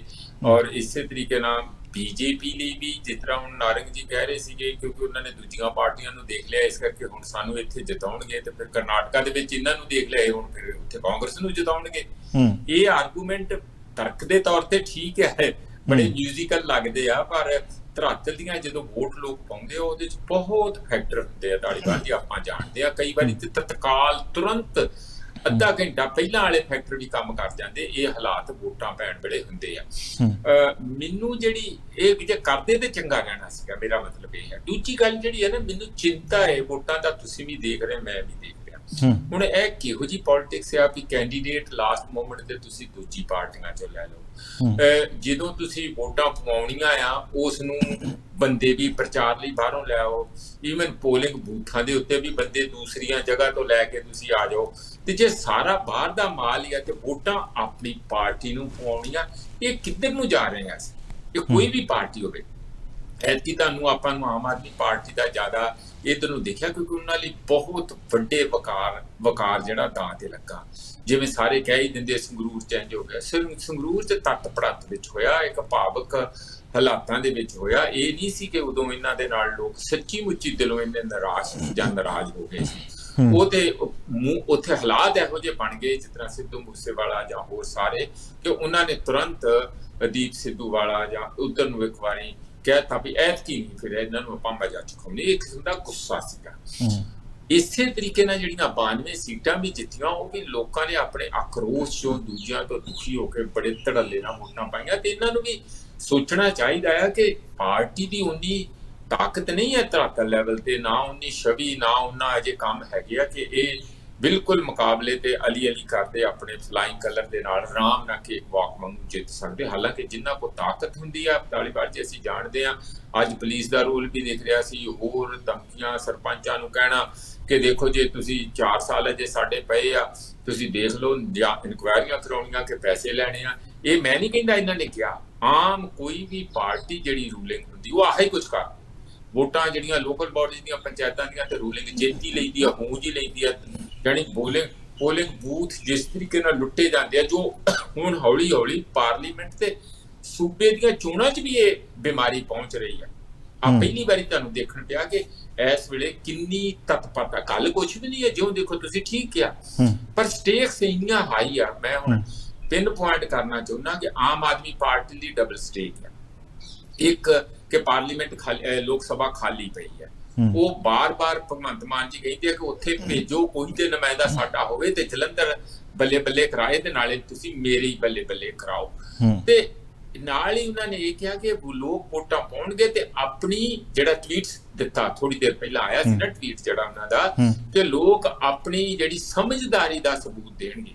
ਮਤਲਬ ਜੇ ਆਮ ਆਦਮੀ ਪਾਰਟੀ ਨੂੰ ਵੋਟ ਨਹੀਂ ਪਾਈ ਤੇ ਮੂਰਖਤਾ ਦਾ ਸਬੂਤ ਦੇਣਗੇ। ਉਹ ਟਵੀਟ ਦਾ ਤੇ ਅਰਥ ਤੁਸੀਂ ਇਹੋ ਹੀ ਕੱਢੋਗੇ ਕਿ ਇਸ ਤਰੀਕੇ ਦਾ ਸਮਝ ਕੇ ਪਾਉਣੇ ਚਾਹੀਦੇ ਆ ਕਿ ਅੱਜ ਵੋਟਾਂ ਆ, ਲੋਕ ਪਾ ਰਹੇ ਤੇ ਲੋਕ ਤੇ ਸਮਝਦਾਰੀ ਆ ਤਾਂ ਹੀ ਉਹਨਾਂ ਕੋਲ ਜਾ ਰਹੇ ਆ। ਅਸੀਂ ਤੁਸੀਂ ਜੱਜ ਨੂੰ ਇਹ ਕਹੋਗੇ ਤੁਹਾਡੀ ਜੱਜਮੈਂਟ ਦਾ ਅਸੀਂ ਬੜੀ ਤਾਰੀਫ ਕਰਾਂਗੇ ਜੇ ਤੁਸੀਂ ਸਾਨੂੰ ਜੱਜਮੈਂਟ ਸਾਡੇ ਹੱਕ ਚ ਦਓਗੇ, ਜੇ ਸਾਡੀ ਤਰਫਦਾਰੀ ਕਰੋਗੇ ਫਿਰ ਅਸੀਂ ਤੁਹਾਡੀ ਸਮਝਦਾਰੀ ਦਾ ਸਬੂਤ ਦੇਵਾਂਗੇ। ਉਹਨਾਂ ਨੂੰ ਇਹ ਚਾਹੁੰਦੀ ਕਿ ਉਹਨਾਂ ਨੂੰ ਫੀਡਬੈਕ ਦੇ ਦੇਣਗੇ ਜਾਂ ਉਹ ਆਪੇ ਸੁਣ ਲੈਣਗੇ ਕਿ ਉਹਦੇ ਚ ਥੋੜੀ ਜਿਹੀ ਨਿਊਟਰੈਲਿਟੀ ਹੋਣੀ ਚਾਹੀਦੀ ਸੀ। ਮੈਨੂੰ ਕਹੋ ਉਹ ਤੇ ਠੀਕ ਹੈ, ਹਾਂਜੀ, ਪਰ ਮੈਂ ਲਾਸਟ ਦੂਜੀ ਇਹਨਾਂ ਲਈ ਸਟੇਕਸ ਆ, ਇੱਕ ਤੇ ਪਾਰਲੀਮੈਂਟ ਵਾਲੀ, ਦੂਜੀ 4 ਸਾਲ ਰਹਿੰਦੇ ਆ ਕਿ ਜੇ ਡਬਲ ਲਾਸ ਹੋ ਗਿਆ ਹੁਣ ਵਾਲੀ ਦਾ ਵੀ ਤੇ ਉਹ ਰਿਸਕ ਬਹੁਤ ਵੱਡਾ। ਲੋਕਾਂ ਨੇ ਪ੍ਰੋਟੈਸਟ ਦੇ ਇੰਨੇ ਇੱਥੇ ਤੂਫਾਨ ਆ ਜਿਹੜੇ ਆ ਕਿ ਇੱਕ ਲੈਜਿਟੀਮੇਸੀ ਤੇ ਕੁਐਸਚਨ ਲੱਗ ਜਾਣਾ। ਕਾਂਗਰਸ ਲਈ ਵੀ ਉਹਨਾਂ ਹੀ ਪ੍ਰੈਸਟੀਜ ਦੀ ਗੱਲ ਆ, ਕਿਉਂਕਿ ਪਿਛਲੀ ਆਜ਼ਾਦ ਭਾਰਤ ਵਿੱਚ 15-16 ਵਾਰ ਇਹ ਕਾਂਗਰਸ ਇਹ ਸੀਟ ਜਿੱਤ ਚੁੱਕੀ ਆ। ਬਿਲਕੁਲ ਹਾਂ ਬਿਲਕੁਲ ਹਾਂ, ਜਦੋਂ ਇੰਨੀ ਵਾਰ ਉਹ ਜਿੱਤ ਚੁੱਕੀ ਹੈ ਤੇ ਜੇ ਐਤਕੀ ਹਾਰਦੇ ਆ ਬਿਲਕੁਲ ਮੌਜੂਦਾ 5 ਵਿਧਾਇਕ ਵੀ ਨੇ, 9 ਦੇ ਵਿੱਚੋਂ 5 ਵਿਧਾਇਕ ਵੀ ਹੈਗੇ ਆ ਤੇ ਦੇਖਣਾ ਉਹਦੇ ਤੇ ਵੀ ਕਾਫੀ ਅਹਿਮ ਰਹੂਗਾ ਵੀ ਉਹ ਕਿੰਨਾ ਅਸਰ ਹੋਊਗਾ। ਪਰ ਮੈਂ ਇੱਕ ਗੱਲ ਨਿੱਕੀ ਕਹਿਣੀ ਆ, ਬੇਨਤੀ ਇਹ ਹੈ ਸਾਡੇ ਸਾਰੇ, ਤੁਸੀਂ ਵੀ ਸਿਆਣੇ ਆ ਸਮਝਦਾਰ ਐਂਕਰ ਹੈਗੇ ਆ ਤੇ ਵੀਰ ਬੈਠੇ ਆ ਸਾਡੇ ਆਪਣੇ, ਆਪਾਂ ਸਾਰੇ ਇਕੱਠੇ ਆ, ਪੰਜਾਬੀ ਆ ਭਾਈ। ਇਹਨੂੰ ਪੰਜਾਬ ਨੂੰ ਆਪਾਂ ਇਸ ਤਰੀਕੇ ਨਾਲ ਉਹ ਅਖਾੜਾ ਜਿਸ ਤਰ੍ਹਾਂ ਕਦੀ ਬਿਹਾਰ ਬਾਰੇ ਸੁਣਦੇ ਸੀ ਜਾਂ ਈਸਟਰਨ ਯੂਪੀ ਬੂਥ ਕੈਪਚਰਿੰਗ ਜੇ ਉਹ ਕਿ ਹਰ ਹਾਲਤ ਇਲੈਕਸ਼ਨ ਜਿੱਤਣੀਆਂ ਭਾਵੇਂ ਜੋ ਮਰਜੀ ਕੂਚ ਕਚੀੜਾ ਸਾਰਾ ਕੁਝ ਹੋ ਜੇ, ਇਹ ਨਾ ਕਰੀਏ। ਆਪਾਂ ਕੁਝ ਮਿਆਰ ਰੱਖੀਏ, ਕੁਝ ਇੱਜ਼ਤ ਰੱਖੀਏ, ਕੋਈ ਭਾਈਚਾਰਾ ਰੱਖੀਏ। ਪੰਜਾਬ ਨੂੰ ਇਕੱਠਾ ਤੇ ਸ਼ਾਂਤਮਈ ਤਾਂ ਹੀ ਰੱਖ ਸਕਦੇ ਆ ਜੇ ਅਸੀਂ ਆਪਣੀ ਅਕਲਮੰਦੀ ਦਾ ਸਬੂਤ ਦੇਵਾਂਗੇ ਤੇ ਜੋ ਐਤਕੀ ਚੋਣਾਂ 'ਚ ਹੋਇਆ ਇਹ ਨਿਰਾਸ਼ਾ। ਠੀਕ ਹੈ ਰਮਨ ਜੀ, ਮੈਂ ਗੱਲ ਜਿਵੇਂ ਪ੍ਰੋਫੈਸਰ ਸਾਹਿਬ ਨੇ ਵੀ ਕਹੀ ਹੈ, ਮਤਲਬ ਅਜਿਹੇ ਹਾਲਾਤ ਨਾ ਬਣਨ, ਜਿਹੇ ਜੀ ਥੋੜੇ ਸੰਕੇਤ ਹਰ ਪੱਧਰ ਦੇ ਉੱਤੇ ਮਿਲਦੇ ਸਾਨੂੰ ਜਾ ਰਹੇ ਆ। ਇਹਦੇ ਵਿੱਚ ਮੈਂ ਤੁਹਾਡੇ ਬਹੁਤ ਸਾਰੇ ਜਿਹੜੇ ਸਪੋਕਸ ਪਰਸਨ ਹੈ, ਵਿਧਾਇਕ ਹੈ, ਇਹ ਕਹਿੰਦੇ ਲਿਖਦੇ ਬੋਲਦੇ ਸੁਣੇ ਆ ਕਿ ਅਸੀਂ ਬੂਥ ਨਹੀਂ ਲੁੱਟਦੇ, ਅਸੀਂ ਦਿਲ ਲੁੱਟਦੇ ਆ। ਗੱਲ ਇਹ ਆ ਕਿ ਜੇ ਇਹ ਹਾਰ ਇਸ ਚੋਣ ਦੇ ਵਿੱਚ ਪੱਲੇ ਪੈਂਦੀ ਹੈ, ਕਿਉਂਕਿ ਅਸੀਂ ਦੋਨੋਂ ਐਸਪੈਕਟ ਤੋਂ ਪਰਸਪੈਕਟਿਵ ਨਾਲ ਗੱਲ ਕਰਾਂਗੇ, ਤਾਂ ਤੁਹਾਨੂੰ ਕੀ ਲੱਗਦਾ ਹੈ ਕਿ ਮੁੱਖ ਕਾਰਨ ਕਿਹੜੇ ਰਹਿ ਸਕਦੇ ਆ ਕਿ ਕਿਹਨਾਂ ਨੇ ਸਭ ਤੋਂ ਵੱਧ ਤੁਹਾਨੂੰ ਹਾਰ ਦੇ ਨੇੜੇ ਲੈ ਕੇ ਗਏ? ਦੇਖੋ ਨਵਜੋਤ ਜੀ, ਪਹਿਲੀ ਗੱਲ ਤਾਂ ਇਹ ਕਿ ਜੋ ਸਾਨੂੰ ਲੱਗਦਾ ਆਮ ਆਦਮੀ ਪਾਰਟੀ ਦੀ ਜੋ ਰਿਪੋਰਟ ਹੈ ਕਿ ਆਮ ਆਦਮੀ ਪਾਰਟੀ ਇਹ ਸੀਟ ਹਰ ਹਾਲਤ 'ਚ ਜਿੱਤੂਗੀ, ਉਹਦਾ ਕਾਰਨ ਹੈ ਦੇਖੋ ਕਾਂਗਰਸ ਨੇ ਅੱਜ ਵੀ ਇਸ ਸੀਟ ਦੇ ਉੱਤੇ ਇਕਜੁੱਟਤਾ ਨਹੀਂ ਦਿਖਾਈ। ਮੈਂ ਰੋਕੂੰਗਾ, ਮਤਲਬ ਤੁਸੀਂ ਇੰਨੇ ਕੌਨਫੀਡੈਂਟ ਹੋ, ਮਤਲਬ ਪਹਿਲਾਂ ਜਦੋਂ ਬੀਜੇਪੀ ਇਸ ਤਰੀਕੇ ਦੇ ਨਾਲ ਬਿਆਨ ਦਿੰਦੀ ਹੁੰਦੀ ਸੀ, ਮੈਂ ਅਕਸਰ ਅੱਜ ਤੋਂ 5 ਸਾਲ ਪਹਿਲਾਂ ਤੁਹਾਡੀ ਪਾਰਟੀ ਦੇ ਬੁਲਾਰੇ ਨੂੰ ਕਹਿੰਦੇ ਸੁਣਿਆ ਕਿ ਪੱਕਾ ਹੀ EVM ਜਿਹੜੀ ਆ ਉਹ ਲੁੱਟੀ ਹੋਊਗੀ, ਕਿਉਂਕਿ ਇੰਨਾ ਕੌਨਫੀਡੈਂਸ ਕਿਵੇਂ ਆ ਸਕਦਾ? ਅੱਜ ਇਹ ਕੌਨਫੀਡੈਂਸ ਤੁਹਾਡੇ 'ਚ ਨਜ਼ਰ ਆ ਰਿਹਾ। ਮੈਂ ਉਹ ਸਵਾਲ ਤੁਹਾਡੇ ਸਪੋਕਸਪਰਸਨ ਦਾ ਤੁਹਾਡੇ EVM ਦੇ ਉੱਤੇ ਮੈਂ ਕੋਈ ਕਿੰਤੂ ਪਰੰਤੂ ਕਰ ਨਹੀਂ ਸਕਦਾ, ਨਾ ਮੈਂ ਉਧਰ ਨੂੰ ਕਦੇ ਸੋਚਦਾ ਹੁੰਦਾ ਕਿ ਇਸ ਤਰ੍ਹਾਂ ਦੀ ਗੱਲ ਕੋਈ ਹੋ ਸਕਦੀ ਹੈ। ਮੈਨੂੰ ਨਹੀਂ ਪਤਾ ਪਹਿਲਾਂ ਪਾਰਟੀਆਂ ਕੀ ਕੁਝ ਕਰਦੀਆਂ ਸੀ ਜਾਂ ਕੀ ਸੋਚਦੀਆਂ ਸੀ, ਕਿਉਂਕਿ ਜ਼ਿਆਦਾਤਰ ਪੋਲੀਟੀਕਲ ਲਾਹਾ ਲੈਣ ਲਈ ਚਾਹੇ ਸਪੋਕਸ ਪਰਸਨ ਨੇ ਕਿਸੇ ਵੀ ਪਾਰਟੀ ਦੇ ਚਾਹੇ ਕੁਛ ਨੇ, ਮੈਂ ਆਪਣੇ ਵਿਅਕਤੀਗਤ ਤੌਰ ਤੇ ਜ਼ਰੂਰ ਕਹਿ ਸਕਦਾ ਕਿ ਮੇਰੀ ਹਮੇਸ਼ਾ ਕਹਿੰਦੀ ਆ ਕਿ ਵਿਅਕਤੀਗਤ ਤੌਰ ਤੇ ਪੰਜਾਬ ਦੇ ਲੋਕਾਂ ਨੂੰ ਸਹੀ ਰਾਹ ਪਾਇਆ ਜਾਵੇ। ਮੈਂ ਜਦੋਂ ਵੀ ਹਰ ਮੀਟਿੰਗ ਦੇ ਵਿੱਚ ਇੱਥੇ ਚੌਥੀ ਦੇ ਲੋਕਾਂ ਨੂੰ ਸੰਬੋਧਨ ਕੀਤਾ ਤਾਂ ਮੈਂ ਇੱਕੋ ਹੀ ਗੱਲ ਕਹਿ ਕੇ ਕੀਤਾ ਕਿ ਤੁਹਾਡੀ ਵੋਟ ਕਾਸਟ ਕਰਨ ਦੇ ਨਾਲ 5 ਭਵਿੱਖ ਜੁੜੇ ਨੇ। ਪਹਿਲਾ ਤੁਹਾਡੇ ਦੇਸ਼ ਦਾ, ਦੂਜਾ ਤੁਹਾਡੇ ਸੂਬੇ ਦਾ, ਤੀਜਾ ਤੁਹਾਡਾ, ਚੌਥਾ ਤੁਹਾਡੇ ਬੱਚੇ ਦਾ ਤੇ ਪੰਜਵਾਂ ਤੁਹਾਡਾ ਸ਼ਹਿਰ ਦਾ ਜਾਂ ਤੁਹਾਡੇ ਪਿੰਡ ਦਾ। ਇਹ ਤੁਸੀਂ ਦੇਖਣਾ ਕਿ ਅਸੀਂ ਵੋਟ ਕਿਹਨੂੰ ਪਾਉਣੀ ਹੈ। ਸਹੀ ਚੋਣ ਕਰਨ ਵਾਸਤੇ ਆਪਾਂ ਇੱਕ ਦੁਕਾਨ ਤੋਂ ਕਰਿਆਨਾ ਲੈਣ ਜਾਂਦੇ ਹਾਂ ਘਰੋਂ, ਤਾਂ ਉਹਦੇ ਵਿੱਚ ਚੋਣ ਕਰਦੇ ਆ ਕੌਣ ਸਸਤਾ ਕੌਣ ਵਧੀਆ ਦਿੰਦਾ, ਤਾਂ ਆਪਾਂ ਵੋਟ ਪਾਉਣ ਲੱਗੇ ਕਿਸੇ ਦੇ ਅੱਗੇ ਲੱਗ ਕੇ ਪਾਉਂਦੇ ਆ। ਸਹੀ ਵੋਟ ਕਾਸਟ ਕਰੋ ਨਾ, ਆਪਣਾ ਦਿਮਾਗ ਵੀ ਰੱਬ ਨੇ ਆਪਾਂ ਨੂੰ ਦਿੱਤਾ ਹੈ। ਨੰਬਰ 2 ਤੇ ਜੇਕਰ ਰਾਜ ਪਬਲਿਕ ਵਰਗੇ ਇੱਕ ਲਾਸਟ ਜੇਕਰ ਰਾਜਾ ਪਬਲਿਕ ਵਰਗੇ ਮੀਡੀਆ ਹੋਵੇ ਕਹਿ ਸਕਦੇ ਕਿ ਪਹਿਲਾਂ ਤੁਸੀਂ ਨਵਜੋਤ ਸਿੱਧੂ ਕੋਲ ਚਲੇ ਗਏ, ਮੇਰੇ ਕੋਲ ਨਹੀਂ ਹੈ, ਮੈਂ ਹੀ ਬਾਈਟ ਦੇਣੀ। ਸਾਰੇ ਚੀਜ਼ਾਂ ਲੋਕਾਂ ਦੇ ਘਰ ਕਰਕੇ ਲੋਕ ਸਿਆਣੇ ਹੋ ਗਏ। ਇਹ ਨਹੀਂ ਹੈ ਕਿ ਵਿਰੋਧੀਆਂ ਦੀ, ਲੋਕ ਸਾਡੇ ਲਈ ਵੀ ਸਿਆਣੇ ਨੇ। ਲੋਕ ਆਮ ਆਦਮੀ ਪਾਰਟੀ ਲਈ ਵੀ ਸਿਆਣੇ ਨੇ ਕਿ ਆਮ ਆਦਮੀ ਪਾਰਟੀ ਨੇ 13 ਮਹੀਨਿਆਂ 'ਚ ਕੀ ਕੁਝ ਡਿਲੀਵਰ ਕੀਤਾ, ਮੀਡੀਆ ਦੇ ਰਾਹੀਂ ਕੀ ਕੁਝ ਨਿਕਲ ਕੇ ਆਉਂਦਾ। ਹਰ ਵਰਗ ਦੇ ਵਿੱਚ ਹਰ ਸਮਝਦਾਰ ਰੱਖਣ ਵਾਲਾ ਵਿਅਕਤੀ ਆ, ਸੋਚ ਰੱਖਣ ਵਾਲਾ ਵਿਅਕਤੀ ਆ, ਔਰ ਉਸ ਢੰਗ ਨਾਲ ਬ੍ਰੋਡਕਾਸਟ ਕਰਦਾ। ਮੈਂ ਕਹਿੰਦਾ ਕਿ ਠੀਕ ਹੈ ਜੀ, 1% ਤੁਹਾਡੇ ਇੱਕ ਆਨਸਰ ਹੈ ਜੀ, 1% ਮੈਂ ਵੀ ਲਾ ਲੈਣਾ ਕਿ ਆਮ ਆਦਮੀ ਪਾਰਟੀ ਹਾਰਦੀ ਹੈ। ਤਾਂ ਸਭ ਤੋਂ ਪਹਿਲਾਂ ਤਾਂ ਦੇਖੋ ਨਹੀਂ ਉਹ ਸਵਾਲ ਇਸ ਕਰਕੇ ਪੁੱਛਿਆ ਗਿਆ ਨਾ ਰਮਨ ਜੀ, ਗੱਲ ਇਹ ਹੈ ਵੀ ਜੇ ਜਿੱਤਦੀ ਆ ਉਹਦਾ ਤਾਂ ਜਵਾਬ ਤੁਸੀਂ ਦੇ ਦਿੱਤਾ ਕਿ 13 ਮਹੀਨਿਆਂ ਦਾ ਕੰਮ ਹੈ ਜਿਹੜਾ ਉਹ ਸਾਡਾ ਕੰਮ ਬੋਲੂਗਾ, ਤੇ ਪਰ ਮੈਂ ਇਸ ਕਰਕੇ ਪੁੱਛਿਆ ਸੀਗਾ ਵੀ ਜੇ ਉਹ ਕੰਮ ਨਹੀਂ ਬੋਲਦਾ ਤੇ ਉਲਟਾ ਪਾਸਾ ਕਿਹੜਾ ਪਊਗਾ। ਖੈਰ ਇੱਕ ਮਿੰਟ, ਬਾਕੀ ਜਿਹੜੇ ਸਪੋਕਸਪਰਸਨ ਨੇ ਉਹ ਉਡੀਕ ਕਰ ਰਹੇ, ਤੁਹਾਡਾ ਨੈਟਵਰਕ ਵੀ ਥੋੜਾ ਵੀਕ ਹੋ ਰਿਹਾ, ਸਾਡੇ ਤੱਕ ਤੁਹਾਡੀ ਤਸਵੀਰ ਪੂਰੀ ਨਹੀਂ ਆ ਰਹੀ, ਕਾਈਂਡਲੀ ਇਹਨੂੰ ਦਰੁਸਤ ਕਰ ਲਿਓ। ਖੜਿਆਲ ਸਾਹਿਬ, ਗੱਲ ਇਹ ਆ ਜਿਵੇਂ ਪ੍ਰੋਫੈਸਰ ਸਾਹਿਬ ਨੇ ਕਾਂਗਰਸ ਲਈ ਵੀ ਚਿੰਤਾ ਜ਼ਾਹਰ ਕੀਤੀ ਸੀ ਕਿ ਕਾਂਗਰਸ ਲਈ ਵੀ ਬਹੁਤ ਵੱਡਾ ਵਕਾਰ ਹੈ ਕਿਉਂਕਿ ਲੰਮੇ ਸਮੇਂ ਤੋਂ ਤੁਹਾਡੇ ਕੋਲੇ ਸੀਟ ਤੁਹਾਡੇ ਤੋਂ ਪਾਰਟੀ ਕੋਲੇ ਰਹੀ ਹੈ। ਇਹ ਗੱਲ ਹੈ ਕਿ ਸਰਵਾਈਵਲ ਚੋਂ ਲੰਘ ਰਹੀ ਕਾਂਗਰਸ ਦੇ ਲਈ ਇਹ ਸੀਟ ਮੈਨੂੰ ਲੱਗਦਾ ਕਿ ਰਿਵਾਈਵਲ ਵੀ ਹੋ ਸਕਦੀ ਹੈ ਕਿਉਂਕਿ ਜ਼ਾਹਿਰ ਤੌਰ ਤੇ 11 ਮਹੀਨਿਆਂ ਦੀ ਚੋਣ ਬਾਅਦ ਚੋਣ ਤੇ ਇਹ ਰਿਫਲੈਕਟ ਵੀ ਕਿਸੇ ਨਾ ਕਿਸੇ ਤਰੀਕੇ ਨਾਲ ਕਰੂਗੀ ਕਿਉਂਕਿ ਜਿੱਥੇ ਬੂਥ ਲੁੱਟਣ ਦੀਆਂ ਗੱਲਾਂ ਆਉਂਦੀਆਂ ਨੇ ਤੁਹਾਡੇ ਤਾਂ ਲੀਡਰ ਹੀ ਲੁੱਟ ਲਏ ਗਏ ਆ ਨਾ। ਤੁਹਾਡੇ ਤਾਂ ਜਿਹੜੇ ਲੜੇ ਹੋਏ ਕੈਂਡੀਡੇਟ ਸੀ ਉਹ ਜਿਹੜੇ ਆ ਦੂਜੀ ਪਾਰਟੀਆਂ ਲੈ ਗਈਆਂ ਨੇ, ਸੀਨੀਅਰ ਲੀਡਰ ਲੈ ਗਈਆਂ ਨੇ, ਸਾਬਕਾ ਮੁੱਖ ਮੰਤਰੀ ਤੱਕ ਲੈ ਗਈਆਂ ਨੇ, ਹਲੇ ਉਸ ਤੋਂ ਬਾਅਦ ਪਤਾ ਨਹੀਂ ਆਗੇ ਆਗੇ ਹੋਤਾ ਹੈ ਕਿਆ। ਖੈਰ ਇਹ ਗੱਲ ਹੈ ਵੀ ਉਸ ਦੇ ਵਿੱਚ ਜੇ ਸੀਟ ਨਿਕਲਦੀ ਇੱਕ ਮਿਲਦਾ ਤਾਂ ਵੱਡਾ ਰਾਹਤ ਦਾ ਸਾਹ ਹੋਊਗਾ ਤੁਹਾਡੇ ਲਈ। ਤੁਸੀਂ ਇੱਕ ਅੱਛੀ ਗੱਲ ਕੀਤੀ ਧਾਲੀਵਾਲ ਸਾਹਿਬ ਵੀ ਲੀਡਰ ਲੁੱਟ ਕੇ ਲੈ ਗਈ। ਇੱਥੋਂ ਇੱਕ ਚੀਜ਼ ਜ਼ਰੂਰ ਜ਼ਾਹਿਰ ਹੋ ਗਈ ਆਮ ਆਦਮੀ ਪਾਰਟੀ ਤੇ ਬੀਜੇਪੀ ਲਈ ਕਿ ਇਹਨਾਂ ਕੋਲੇ ਲੀਡਰਸ ਦੀ ਕੈਂਡੀਡੇਟਸ ਦੀ ਬੈਂਕਰਪਸੀ ਹੈ, ਕੈਂਡੀਡੇਟ ਦੀ ਬਹੁਤ ਵੱਡੀ ਕਮੀ ਹੈ ਤੇ ਉਹਦੇ ਨਾਲ ਦੋ ਚੀਜ਼ਾਂ ਹੋਈਆਂ।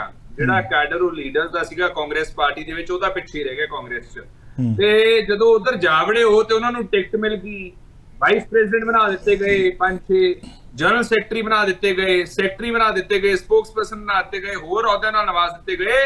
ਵੈਟਰਨਸ ਜਿਹੜੇ ਸੀਗੇ ਉਹ ਪਾਰਟੀਆਂ ਦੇ ਵਿੱਚ ਉਹ ਨਾਰਾਜ਼ ਹੋ ਗਏ, ਖਫਾ ਹੋ ਗਏ ਤੇ ਉਹਦਾ ਨੁਕਸਾਨ ਇਹ ਸਾਰੀਆਂ ਪਾਰਟੀਆਂ ਨੂੰ ਝੱਲਣਾ ਪਿਆ। ਉਹ ਕਹਿੰਦੇ ਅਸੀਂ ਦਰਿਆ ਬਚਾਉਂਦੇ ਆਏ ਆ, ਖੂਨ ਅਸੀਂ ਡੋਲਦੇ ਆਏ ਆ ਪਾਰਟੀ ਲਈ, ਅਸੀਂ ਸਭ ਕੁਝ ਕੀਤਾ ਤੇ ਜਦੋਂ ਅਹੁਦਾ ਦੇਣ ਦੀ ਵਾਰੀ ਆਈ, ਟਿਕਟ ਦੇਣ ਦੀ ਵਾਰੀ ਆਈ, ਉਦੋਂ ਜਿਹੜੇ ਕੱਲ ਦੇ ਆਏ ਸੀ ਉਹਨਾਂ ਨੂੰ ਫੜਾਤੀ।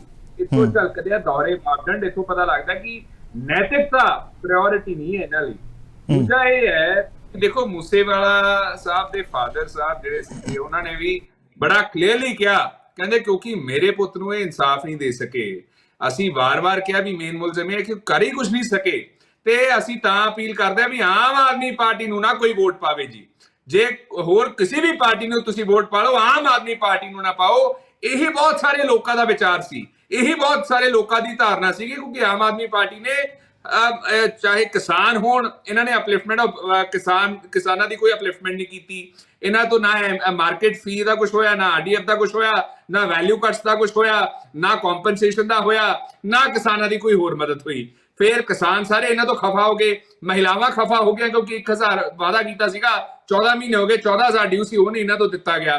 ਫਿਰ ਐਜੂਕੇਸ਼ਨ, ਬੱਚੇ ਜਿਹੜੇ ਯੂਥ ਹੈ, ਯੰਗਸਟਰਸ ਆ, ਉਹ ਇਹਨਾਂ ਤੋਂ ਖਫਾ ਤਾਂ ਹੋਏ ਕਿਉਂਕਿ ਇਹ ਉਹ ਸਰਕਾਰ ਹੈ ਜਿਨ੍ਹਾਂ ਨੇ ਪੰਜਾਬ ਨੂੰ ਜਿਹੜੀ ਰਿਪੋਰਟ ਰੈਂਕ 1 ਤੇ ਦਿਖਾ ਰਹੀ ਸੀ ਉਹਨੂੰ ਹੀ ਖਾਰਜ ਕਰਤਾ। ਪਹਿਲੀ ਐਸੀ ਸਰਕਾਰ ਹੋਊਗੀ ਆਪਦੇ ਸੂਬੇ ਦੇ ਸਕੂਲਾਂ ਦੇ ਜੇ ਰੈਂਕ 1 ਕਰ ਰਿਹਾ ਹੈ ਤਾਂ ਉਹ ਰਿਪੋਰਟ ਨੂੰ ਖਾਰਜ ਕਰ ਰਹੀ ਹੈ ਤਾਂ ਯੂਥ ਵੀ ਨਾਰਾਜ਼ ਸੀ ਇਹਨਾਂ ਨਾਲ। ਫਿਰ ਆ ਜਾਓ ਤੁਸੀਂ EMPLOYEES ਤੇ, ਸਰਕਾਰੀ EMPLOYEES ਤੇ, ਉਹ ਤਾਂ ਖਫਾ ਸੀਗੇ, ਕਹਿੰਦੇ ਸਾਡੇ ਸਾਥ ਕਰਤਾ ਯਾਰ। ਮੈਂ ਹੁਣੀ ਇਹ ਤੋਂ ਡਿਬੇਟ ਤੋਂ ਪਹਿਲਾਂ ਹੀ ਗੱਲ ਕਰ ਰਿਹਾ ਸੀ ਕਿਸੇ EMPLOYEE ਨਾਲ ਵੱਡੇ, ਉਹ ਕਹਿੰਦੇ ਯਾਰ ਸਾਨੂੰ ਬ੍ਰੇਕਫਾਸਟ ਦਾ ਟਾਈਮ ਨਹੀਂ ਮਿਲਦਾ, ਸਾਨੂੰ ਕਾਫੀ ਪੀਣ ਦਾ, ਚਾਹ ਪੀਣ ਦਾ ਟਾਈਮ ਨਹੀਂ ਲੱਗਦਾ, ਸਵੇਰੇ ਭੱਜ ਕੇ ਜਾਣਾ ਪੈਂਦਾ ਹੈ ਤੇ ਕਹਿੰਦੇ ਮੇਰੀ ਵਾਈਫ ਨੂੰ ਬੜੀ ਡਿਫਿਕਲਟੀ ਹੈ। ਉਹ ਬੱਚਿਆਂ ਨੂੰ ਤਿਆਰ ਕਰੇ, ਉਹਨਾਂ ਦੇ ਟਿਫਨ ਪੈਕ ਕਰੇ, ਉਹਨਾਂ ਲਈ ਖਾਣਾ ਲਾਵੇ, ਖਾਣਾ ਪੈਕ ਕਰੇ ਕਿ ਆਪਦਾ ਜੌਬ ਨੂੰ ਭੱਜੇ। ਤੇ ਜਿਹੜੇ ਆਊਟਸਟੇਸ਼ਨਡ ਲੋਕ ਆ ਦੂਜੇ ਸ਼ਹਿਰਾਂ ਤੋਂ, ਉਹ ਕਿਹੜੇ ਹਿਸਾਬ ਨਾਲ ਕਰਨ? ਇਹ EMPLOYMENT ਤੇ ਰੋਜ਼ਗਾਰ ਤੇ ਫੇਲਿਅਰ ਆ ਗਿਆ। ਫਿਰ ਉਹ ਤੋਂ ਬਾਅਦ ਫੇਲਿਅਰ ਆ ਗਿਆ ਇਲੈਕਟ੍ਰਿਸਿਟੀ ਤੇ। ਜਿਹੜੇ PSPCL ਦੇ EMPLOYEES ਆ, ਕਹਿੰਦੇ ਸਾਨੂੰ ਸੈਲਰੀ ਦੇਣ ਲਈ ਇਹਨਾਂ ਨੂੰ ਕਰਜ਼ਾ ਚੱਕਣਾ ਪੈ ਗਿਆ 500 ਕਰੋੜ ਰੁਪਏ ਦਾ ਜੀ। ਤੇ ਫੇਰ ਆ ਜਾਓ ਤੁਸੀਂ ਡੀਜ਼ਲ ਪੈਟਰੋਲ ਆਪਾਂ ਸਭ ਭਰਾਉਣੇ ਆ, ਹੋਰ ਚੀਜ਼ਾਂ ਆਪਾਂ ਸਭ ਨੂੰ ਯੂਜ਼ ਕਰਨੀਆਂ ਪੈਂਦੀਆਂ, ਤੇ ਡੀਜ਼ਲ ਪੈਟਰੋਲ ਦੇ ਰੇਟ ਵੀ ਵਧਾਤੇ ਇਹਨਾਂ ਨੇ। ਤੇ ਉਹਦਾ ਫਾਇਦਾ ਜਿਹੜਾ ਸੀਗਾ ਜਿਹਦੇ ਕਰਕੇ ਇਹਨਾਂ ਦਾ ਖਜ਼ਾਨੇ 'ਚ ਪੈਸਾ ਗਿਆ, ਉਹ ਲੋਕਾਂ ਤੱਕ ਪਹੁੰਚਾਇਆ ਨਹੀਂ ਬੈਨੀਫਿਟ ਇਹਨਾਂ ਨੇ। NHM ਦੇ ਫੰਡਸ ਜਿਹੜੇ ਸੀਗੇ ਇਹਨਾਂ ਤੋਂ ਉਹ ਨਹੀਂ ਲੈ ਕੇ BJP ਸਰਕਾਰ ਤੋਂ ਬਜਟ ਐਲੋਕੇਸ਼ਨ ਕੋਈ ਨਹੀਂ ਹੋਈ, ਤੇ ਹੋਰ ਜਿਹੜੀਆਂ ਚੀਜ਼ਾਂ ਉਹਦੇ ਕਰਕੇ ਪੰਜਾਬ ਨੂੰ ਸਫਰ ਕਰਨਾ ਪਿਆ। 14 ਵੱਡੇ ਲਾਅ ਐਂਡ ਆਰਡਰ ਦੇ ਇਨਸੀਡੈਂਟਸ ਇਹ ਹੈ ਜੀ ਕਿ ਪਟਿਆਲਾ ਕਲੈਸ਼ ਹੋਇਆ, IED ਬੰਬ ਮਿਲੇ, RPG ਇੰਟੈਲੀਜੈਂਸ ਹੈਡਕੁਆਰਟਰ ਤੇ ਫਾਇਰ ਹੋ ਗਿਆ, ਕਬੱਡੀ ਪਲੇਅਰਾਂ ਦਾ ਕਤਲ, ਸ਼ਿਵ ਸੈਨਾ ਲੀਡਰ ਦਾ ਕਤਲ, ਹੋਰ ਦੇਖੋ ਤੁਸੀਂ ਕਿੰਨੇ ਇਸ਼ੂਜ਼ ਹੋ ਗਏ, ਬੰਬ ਬਲਾਸਟ ਹੋ ਗਏ, ਫਿਰੌਤੀ ਰੇਟ ਵੱਧ ਗਿਆ, ਡਰੱਗਸ ਇਸ਼ੂ ਵੱਧ ਗਿਆ, NDPS ਰਿਲੇਟਡ ਕ੍ਰਾਈਮ ਦੇ ਵਿੱਚ ਪੰਜਾਬ ਦਾ ਰੈਂਕ ਇੱਕ ਆ ਗਿਆ ਅਕੋਰਡਿੰਗ ਟੂ NCRB। ਪੰਜਾਬ ਜਿਹਨੂੰ ਅੱਗੇ ਪ੍ਰੋਗਰੈਸਿਵ ਸੀਗਾ ਉਹ ਹੁਣ ਰਿਗਰੈਸਿਵ ਹੋ ਗਿਆ, ਪਿੱਛੇ ਨੂੰ ਜਾ ਰਿਹਾ ਹੈ, ਨਾ ਕੋਈ ਡਿਵੈਲਪਮੈਂਟ ਹੋ ਰਹੀ ਹੈ। ਸੋ ਜਵਾਬ ਇਹਨਾਂ ਨੂੰ ਐਤਕੀ ਦੇਣਗੇ। ਤੇ ਮੈਂ ਇੱਕ ਹੋਰ ਗੱਲ ਦੱਸਾਂ, BJP ਹੋਵੇ, ਕਾਂਗਰਸ ਹੋਵੇ, ਸ਼੍ਰੋਮਣੀ ਅਕਾਲੀ ਦਲ ਹੋਵੇ, ਤਿੰਨੇ ਪਾਰਟੀਆਂ ਨੇ ਇੱਕੋ ਪਾਰਟੀ ਨੂੰ ਰੋਂਗ ਡੂਇੰਗ ਲਈ ਗਲਤ ਕੰਮਾਂ ਲਈ ਅਕਿਊਜ਼ ਕੀਤੇ ਇਲੈਕਸ਼ਨ ਦੇ ਵਿੱਚ, ਉਹ ਹੈ ਆਮ ਆਦਮੀ ਪਾਰਟੀ। ਸਭ ਨੇ ਇਲਜ਼ਾਮ ਲਾਇਆ ਜੀ ਇਹਨਾਂ ਤੇ, ਸਭ ਨੇ ਵੀਡੀਓਜ਼ ਪਾਈਆਂ, ਸਭ ਲਾਈਵ ਹੋਏ ਹੈ ਤੇ ਸਭ ਨੇ ਸ਼ਿਕਾਇਤਾਂ ਕੀਤੀਆਂ ਵੀ ਕੋਈ ਨਾ ਕੋਈ ਗਲਤ ਚੀਜ਼, ਕੋਈ ਨਾ ਕੋਈ ਰੋਂਗ ਡੂਇੰਗ ਹੋਈ ਹੈ, ਬਾਹਰੋਂ ਲੋਕ ਇੰਨੇ ਕਿਉਂ ਲੈ। ਫਿਰ ਤੀਜਾ ਮੈਂ ਕਰਨਾਟਕਾ ਦਾ ਬਿਲਕੁਲ ਕਹੂੰਗਾ ਕਿ 40% ਸਰਕਾਰ ਜਿੱਤੂਗੀ।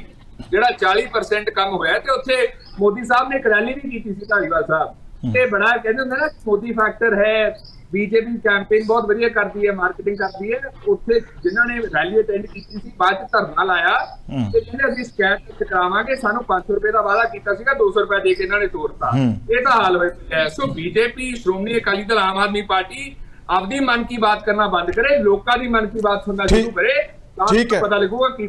ਮੈਂ ਠੀਕ ਹੈ ਨਾਰੰਗ ਸਾਹਿਬ ਦੇ ਤੋਂ ਵੀ ਜਾਣਨੀ ਚਾਹੁੰਦਾ ਕਿ BJP ਦੀ ਅਸਲ ਮਨ ਦੀ ਗੱਲ ਕੀ ਹੈ, ਕਿ ਵਾਪਸ ਮੁੜ ਤੋਂ ਜਿਹੜਾ ਇੱਕ ਗਠਬੰਧਨ ਸੀਗਾ 9 ਮਾਸ ਦਾ ਰਿਸ਼ਤਾ ਸੀ, ਕਿ ਇਸ ਚੋਣ ਦੇ ਨਤੀਜੇ ਉਸ ਵੱਲ ਸੋਚਣ ਲਈ ਮਜਬੂਰ ਕਰਨਗੇ ਜਾਂ ਨਹੀਂ? ਦੇਖੋ ਨਵਦੀਪ ਜੀ, ਪਹਿਲਾਂ ਹੀ ਸਾਡੀ ਪਾਰਟੀ ਲੀਡਰਸ਼ਿਪ ਬੜਾ ਕਲੀਅਰ ਕਰ ਚੁੱਕੀ ਹੈ ਕਿ ਅਕਾਲੀ ਦਲ ਦੇ ਨਾਲ ਕੋਈ ਗਠਬੰਧਨ ਨਹੀਂ ਹੋਏਗਾ। ਇਹ ਬੜੀ ਕਲੀਅਰ ਹੈ, ਸਾਡੇ ਪ੍ਰਦੇਸ਼ ਦੇ ਵਿੱਚ ਵੀ ਕਹਿ ਚੁੱਕੇ ਨੇ। ਕੇਂਦਰ ਮੈਂ ਸਵਾਲ ਛੋਟਾ ਪੁੱਛਿਆ ਸੀ, ਮੈਂ ਸਵਾਲ ਦੀ ਬੁਨਿਆਦ ਦੱਸ ਦਣਾ। ਜੇ ਹੈਰਤ ਅੰਗੇਜ਼ ਨਤੀਜੇ ਆ ਗਏ, 20% ਜਿਹੜੀ ਵੋਟ ਪੋਲ ਲਾਸਟ ਇਲੈਕਸ਼ਨ ਦੇ ਵਿੱਚ BSP ਨੂੰ ਹੋਈ ਸੀ ਤੇ ਜਿਹੜੀ ਅਕਾਲੀ ਦਲ ਦੀ ਸੀ, ਜੇ ਮਿਲ ਕੇ ਕੋਈ ਨਤੀਜੇ ਚਕਮਾ ਦੇਣ ਵਾਲੇ ਆ ਜਾਂਦੇ ਆ, ਕਿ ਉਸ ਤੋਂ ਬਾਅਦ BJP ਸੋਚੇਗੀ ਭਾਈ ਅਕਾਲੀਆਂ ਤੋਂ ਬਿਨਾਂ ਸਾਡੀ ਕੋਈ ਗਤੀ ਨਹੀਂ? ਨਹੀਂ, ਮੈਂ ਤੁਹਾਨੂੰ ਨਵਦੀਪ ਜੀ ਫਿਰ ਉਹੀ ਕਹਿ ਰਿਹਾ ਕਿ ਸ਼੍ਰੋਮਣੀ ਅਕਾਲੀ ਦਲ ਦੇ ਨਾਲ ਭਾਰਤੀ ਜਨਤਾ ਪਾਰਟੀ ਦਾ ਕੋਈ ਗਠਬੰਧਨ ਨਹੀਂ ਹੋਏਗਾ। ਬਾਕੀ ਜਿਹੜੀ ਗੱਲ ਖੜਿਆਲ ਜੀ ਕਹਿ ਰਹੇ ਨਾ, ਦੇਖੋ ਅਹੰਕਾਰ ਤਾਂ ਕਿਸੇ ਦਾ ਵੀ ਕਦੀ ਵੀ ਟੁੱਟ ਸਕਦਾ, ਇਹਨਾਂ ਨੂੰ ਚੀਜ਼ ਸਮਝਣੀ ਚਾਹੀਦੀ ਆ। ਜਿਹੜੀ ਇਹ ਗੱਲ ਕਰਦੇ ਨਾ ਕਿ ਸਾਡੇ ਕੋਲ ਇਹ 1999 ਤੋਂ ਇਹ ਸੀਟ ਆ, ਤੇ ਸੂਬੇ ਨੂੰ ਛੱਡੋ, ਆਪਾਂ ਕੇਂਦਰ 'ਚ ਕਾਫੀ ਸਾਲ ਇਹਨਾਂ ਦੀ ਸਰਕਾਰ ਰਹੀ, ਤੇ ਅੱਜ ਇਹਨਾਂ ਨੂੰ ਆਪਣੀ ਐਗਜ਼ਿਸਟੈਂਸ ਲਈ ਜ਼ਮੀਨ ਲੱਭਣੀ ਪੈ ਰਹੀ ਆ। ਇਸ ਚੀਜ਼ ਨੂੰ ਖੜਿਆਲ ਸਾਹਿਬ ਰਿਐਲਿਟੀ ਨੂੰ ਐਕਸੈਪਟ ਨਹੀਂ ਕਰਦੇ ਕਿ ਕਾਂਗਰਸ ਨੂੰ ਤਾਂ ਲੋਕ ਪਹਿਲਾਂ ਹੀ ਨਕਾਰ ਚੁੱਕੇ ਆ। ਇਹ ਜਿਹੜੇ ਬਦਲਾਅ ਦੇ ਤੌਰ ਤੇ ਆਏ ਸੀਗੇ, ਜਿਨ੍ਹਾਂ ਦਾ ਕੰਮ ਸਿਰਫ ਅਰਾਜਕਤਾ ਫੈਲਾਣਾ ਹੀ ਰਿਹਾ, ਪੂਰਾ 1 ਸਾਲ ਆਪਾਂ ਦੇਖਿਆ, ਲਾਅ ਐਂਡ ਆਰਡਰ ਹੋ ਜਾਏ, ਝੂਠੇ ਪਰਚੇ ਹੋ ਜਾਣ। ਲੇਟੈਸਟ ਤਾਂ ਹੁਣੀ ਤੁਹਾਡੇ ਇੱਕ ਮੀਡੀਆ ਵਾਲੇ ਤੇ ਪਰਚਾ ਬੜਾ ਹਾਈਲਾਈਟ ਹੋਇਆ, ਜਿਹੜੀ ਉਹ ਲੇਡੀ ਰਿਪੋਰਟਰ ਵਾਲਾ ਸੀਗਾ। ਤਾਂ ਜੇ ਤੁਸੀਂ ਕੱਲ ਦਾ ਉਹਦਾ ਹਾਈ ਕੋਰਟ ਦਾ ਆਰਡਰ ਪੜ੍ਹੋ, ਉਹ 'ਚ ਉਹਨਾਂ ਨੇ ਐਸੇ ਕਮੈਂਟਸ ਕੀਤੇ ਨੇ ਇਨਵੈਸਟੀਗੇਟਿੰਗ ਆਫੀਸਰ ਤੇ, ਕਿ ਇਨਵੈਸਟੀਗੇਟਿੰਗ ਆਫੀਸਰ ਨੇ ਜਦੋਂ ਪਤਾ ਸੀਗਾ ਵੀ ਜ਼ਮਾਨਤ ਵਾਲਾ ਜੁਰਮ ਆ, ਉਹਦੀ ਅਰੈਸਟ ਕਿਉਂ ਪਾਈ? ਤੇ ਇਹ ਤਾਂ ਇਹਨਾਂ ਦਾ ਹਾਲ ਆ। ਤੇ ਲੋਕ ਇਹਨਾਂ ਨੂੰ 1 ਸਾਲ ਦੇ ਵਿੱਚ ਸਾਰੀ ਜਗ੍ਹਾ ਤੇ ਚੈੱਕ ਕਰ ਚੁੱਕੇ ਨੇ। ਔਰ ਚਾਂਦੀ ਜੀ ਨੇ ਬਿਲਕੁਲ ਠੀਕ ਕਿਹਾ ਕਿ ਲੋਕ ਇਹਨਾਂ ਦੇ 1 ਸਾਲ ਦੇ ਕੰਮ ਕਾਜ ਦਾ ਇਹਨਾਂ ਨੂੰ ਰਿਜ਼ਲਟ ਦੇਣਗੇ। ਜਿਹੜਾ ਇਹਨਾਂ ਨੇ ਗੈਰ ਸੰਵਿਧਾਨਿਕ ਕੰਮ ਕੀਤਾ, ਲੋਕਾਂ ਦੇ ਬਦਲੇ ਲਈ ਪਰਚੇ ਕੀਤੇ, ਲਾਅ ਐਂਡ ਆਰਡਰ ਦਾ ਮਾੜਾ ਹਾਲ ਕੀਤਾ, ਤੇ ਆਹ ਜਿਹੜੇ ਤੁਗਲਕੀ ਫੈਸਲੇ ਜਿਹਨੂੰ ਆਪਾਂ ਕਹਿ ਲੈਂਦੇ ਆ, ਜਿਵੇਂ ਆਹ ਆਪਣਾ ਟਾਈਮਿੰਗ ਵਾਲਾ ਹੀ ਆ। ਪੁੱਛਦਾ ਵੀ ਇਹ ਸਾਰਿਆਂ ਦਾ ਨਤੀਜਾ ਕੀ ਹੋਊਗਾ, ਸਿਹਰਾ ਕਿਹਦੇ ਸਿਰ ਸੱਜੇਗਾ? BJP ਦੇ? ਮੈਂ ਤੁਹਾਨੂੰ ਬਿਲਕੁਲ ਉਹੀ ਕਹਿ ਰਿਹਾ ਨਾ ਕਿ ਦੇਖੋ, ਜਿਹੜੀ ਮਨਜੀਤ ਜੀ ਨੇ ਗੱਲ ਕਹੀ ਆ ਵੀ ਲੋਕਾਂ ਨੇ ਵੋਟ ਤਾਂ ਕਿਸੇ ਨੂੰ ਪਾਈ ਆ, ਜੇ VOTING ਪਰਸੈਂਟੇਜ ਘੱਟ ਹੋਈ ਆ ਤਾਂ ਉਹਦੇ ਵਿੱਚ ਵੀ ਕਿਸੇ ਨੇ ਇੱਕ ਨੇ ਤਾਂ ਜਿੱਤ ਕੇ ਆਣਾ ਹੀ ਆ। ਤੇ ਸਾਡਾ ਇਹ ਮੰਨਣਾ, ਜੋ ਅਸੀਂ ਗਰਾਊਂਡ ਲੈਵਲ ਤੇ ਕੰਮ ਕੀਤਾ, ਜੋ ਅਸੀਂ ਲੋਕਾਂ ਦੇ ਵਿੱਚ ਰਹੇ ਆ, ਜੋ ਸਾਡਾ ਕੈਡਰ ਵਿੱਚ ਰਿਹਾ ਹੈ, ਕਿ ਲੋਕਾਂ ਦਾ ਹੁਣ ਇਹਨਾਂ ਤਿੰਨਾਂ ਤੋਂ ਝੁਕਾਅ ਹਟ ਕੇ ਭਾਰਤੀ ਜਨਤਾ ਪਾਰਟੀ ਵੱਲ ਝੁਕਾ ਆ ਰਿਹਾ ਹੈ। ਆਪਾਂ ਨੂੰ ਅੱਛੇ ਨਤੀਜੇ ਦੇਖਣ ਨੂੰ ਮਿਲਣਗੇ। ਦੇਖੋ ਆਪਣੇ ਦੇਸ਼ ਦੇ ਵਿੱਚ ਕਈ ਐਸੇ ਸੂਬੇ ਨੇ ਜਿੱਥੇ ਕਿ ਇਹ ਕਿਹਾ ਜਾਂਦਾ ਸੀਗਾ ਕਿ ਭਾਰਤੀ ਜਨਤਾ ਪਾਰਟੀ ਦਾ ਇੱਥੇ ਕੈਡਰ ਖੜਾ ਨਹੀਂ ਹੋ ਸਕਦਾ। ਉੱਥੇ ਭਾਰਤੀ ਜਨਤਾ ਪਾਰਟੀ ਦਾ ਕੈਡਰ ਖੜਾ ਵੀ ਹੋਇਆ ਆਪਣੇ ਤੌਰ ਤੇ, ਸਰਕਾਰਾਂ ਵੀ ਬਣੀਆਂ ਨੇ ਔਰ ਸਰਕਾਰਾਂ ਰਿਪੀਟ ਵੀ ਹੋਈਆਂ ਨੇ। ਹਰਿਆਣਾ ਵੀ ਇਹਦੀ ਇੱਕ ਮਿਸਾਲ ਆ। ਤੇ ਇਸ ਲਈ ਇਹ ਨਹੀਂ ਕਿਹਾ ਜਾ ਸਕਦਾ ਕਿ ਰਾਜਨੀਤੀ ਦੇ ਵਿੱਚ ਕੁਝ ਨਹੀਂ ਹੋ ਸਕਦਾ। ਠੀਕ ਆ, ਅਸੀਂ ਪਿਛਲੇ 1 ਸਾਲ ਤੋਂ ਕੋਸ਼ਿਸ਼ ਕਰ ਰਹੇ ਹਾਂ, ਹਾਲੇ ਵੀ ਜੇ ਅਸੀਂ ਕਿਸੇ ਨਾਲ ਗੱਲ ਕਰਦੇ ਹਾਂ ਵੀ ਸਾਡੀ ਸਰਕਾਰ ਬਣ ਜੂਗੀ ਤਾਂ ਲੋਕ ਮਜ਼ਾਕ ਸਮਝਦੇ ਨੇ। ਪਰ ਦੇਖੋ ਲੋਕਤੰਤਰ ਦੇ ਵਿੱਚ ਜਿਹੜਾ ਜਨਾਦੇਸ਼ ਆ ਉਹਦਾ ਹੀ ਸਨਮਾਨ ਹੁੰਦਾ ਹੈ। ਔਰ ਜੇ ਜਨਾਦੇਸ਼ ਠੀਕ ਆਏਗਾ, ਜੇ ਜਨਾਦੇਸ਼ ਠੀਕ ਆਏਗਾ ਤਾਂ ਭਾਰਤੀ ਜਨਤਾ ਪਾਰਟੀ ਦਾ ਜਿਹੜਾ ਕੈਂਡੀਡੇਟ ਆ ਜਿਮਨੀ ਚੋਣਾਂ ਵੀ ਜਿੱਤੇਗਾ। ਔਰ ਕਰਨਾਟਕ ਦੇ ਵਿੱਚ ਵੀ ਇਹਨਾਂ ਦਾ ਵਹਿਮ, ਦੇਖੋ ਅੱਜ ਸ਼ਾਮ ਤੋਂ ਤੁਹਾਡੇ ਚੈਨਲ ਵਾਲੇ ਐਗਜ਼ਿਟ ਪੋਲ ਆਣੇ ਸ਼ੁਰੂ ਹੋ ਜਾਣਗੇ। ਕੜਿਆਲ ਸਾਹਿਬ ਦਾ ਵੀ ਵਹਿਮ ਖਤਮ ਹੋ ਜਾਏਗਾ। ਨਹੀਂ ਮੰਨਣਗੇ ਤਾਂ 13 ਤਰੀਕ ਨੂੰ ਸਵੇਰੇ 11 ਵਜੇ ਤੱਕ ਈਵੀਐਮ ਤੋਂ ਜੋ ਰਿਜ਼ਲਟ ਆਣਗੇ ਫਿਰ ਇਹ ਨਾ ਕਹਿ ਦੇਣਗੇ ਜੀ ਈਵੀਐਮ ਖਰਾਬ ਹੋ ਗਈ ਸੀ ਜੀ, ਈਵੀਐਮ ਇਹਨਾਂ ਨੇ ਕਰ ਲਈ, ਕਿਉਂਕਿ ਫਿਰ ਇਹਨਾਂ ਨੇ ਉਹਦੀ ਤਿਆਰੀ ਪਹਿਲਾਂ ਹੀ ਕਰਨੀ ਸ਼ੁਰੂ ਕਰ ਦੇਣੀ ਆ। ਤੇ ਦੇਸ਼ ਦੇ ਵਿੱਚ ਇੱਕ ਸਕਾਰਾਤਮਕ ਰਾਜਨੀਤੀ ਸ਼ੁਰੂ ਹੋਣ ਜਾ ਰਹੀ ਆ। ਆਮ ਆਦਮੀ ਪਾਰਟੀ ਦਾ ਉਹਦੇ ਵਿੱਚ ਕੋਈ ਜਗ੍ਹਾ ਹੀ ਨਹੀਂ ਹੈਗੀ। ਚਾਂਦੀ ਜੀ ਜੋ ਮਰਜ਼ੀ ਆਪਣੇ ਆਪ ਨੂੰ ਡਿਫੈਂਡ ਕਰੀ ਜਾਣ, ਪਰ ਪਰਸੋਂ ਜਿਹੜਾ 13 ਤਰੀਕ ਨੂੰ ਰਿਜ਼ਲਟ ਆਊਗਾ ਲੋਕ ਉਹਨਾਂ ਦੇ 1 ਸਾਲ ਦੇ ਕੰਮਕਾਜ ਦਾ ਫਤਵਾ ਦੇ। ਚਲੋ ਫਿਰ ਆਪਾਂ ਹੁਣ ਇਸ ਚਰਚਾ ਨੂੰ ਇੱਥੇ ਹੀ ਵਿਰਾਮ ਦਿੰਦੇ ਹਾਂ ਤੇ 13 ਤਰੀਕ ਨੂੰ ਆਪਾਂ ਜਦੋਂ ਪਟਾਰੀ ਖੁੱਲੂਗੀ ਉਹਦੇ ਨਾਲ ਚਰਚਾ ਕਰਾਂਗੇ ਕਿ ਮੂੰਹ ਮਿੱਠੇ ਕਿਹਦੇ ਹੋਣਗੇ ਤੇ ਬੁੱਲ ਕਿਹਨੇ ਲਮਕਾਏ ਹੋਣਗੇ। ਇਹ ਉਦੋਂ ਫਿਰ ਆਪਾਂ ਇਸ ਵਿਸ਼ੇ ਦੇ ਉੱਤੇ ਜਿਹੜੀ ਹੈ ਗੱਲਬਾਤ ਕਰ ਲਾਂਗੇ। ਮੈਨੂੰ ਲੱਗਦਾ ਪ੍ਰੋਫੈਸਰ ਸਾਹਿਬ ਦਾ ਲਿੰਕ ਸਾਡੇ ਤੋਂ ਟੁੱਟ ਗਿਆ, ਪਰ ਮੈਂ ਇੱਕ ਗੱਲ ਅਕਾਲੀ ਦਲ ਦੀ ਉਹਨਾਂ ਤੋਂ ਪੁੱਛਣੀ ਚਾਹੁੰਦਾ ਸੀ, ਪਰ ਚਲੋ ਸਾਡੇ ਨਾਲ ਨਹੀਂ। ਤੁਸੀਂ ਸਾਹਿਬ ਇੱਕ ਬਿਆਨ ਦੇਣਾ ਜੀ, ਇੱਕੋ ਬਿਆਨ ਦੇਣਾ। ਦੇਖੋ ਸ਼੍ਰੋਮਣੀ ਅਕਾਲੀ ਦਲ ਨਹੀਂ ਆਊਗਾ ਐਤਕੀ ਜਲੰਧਰ ਦੇ ਵਿੱਚ, ਏਲੀਅਨ ਭਾਵੇਂ ਆ ਜਾਣ। ਤੇ ਮੋਦੀ ਸਾਹਿਬ ਨੇ 2014 ਤੋਂ ਲੈ ਕੇ 23 ਤੱਕ ਕੋਈ ਪ੍ਰੈਸ ਕਾਨਫਰੰਸ ਨਹੀਂ ਕੀਤੀ। ਇਹ ਹੋ ਸਕਦਾ ਕੱਲ ਉਹ ਪ੍ਰੈਸ ਕਾਨਫਰੰਸ ਕਰ ਲੈਣ। ਬੀਜੇਪੀ ਨਹੀਂ, ਲੇਕਿਨ ਜਲੰਧਰ ਜਿੱਤੂਗੀ।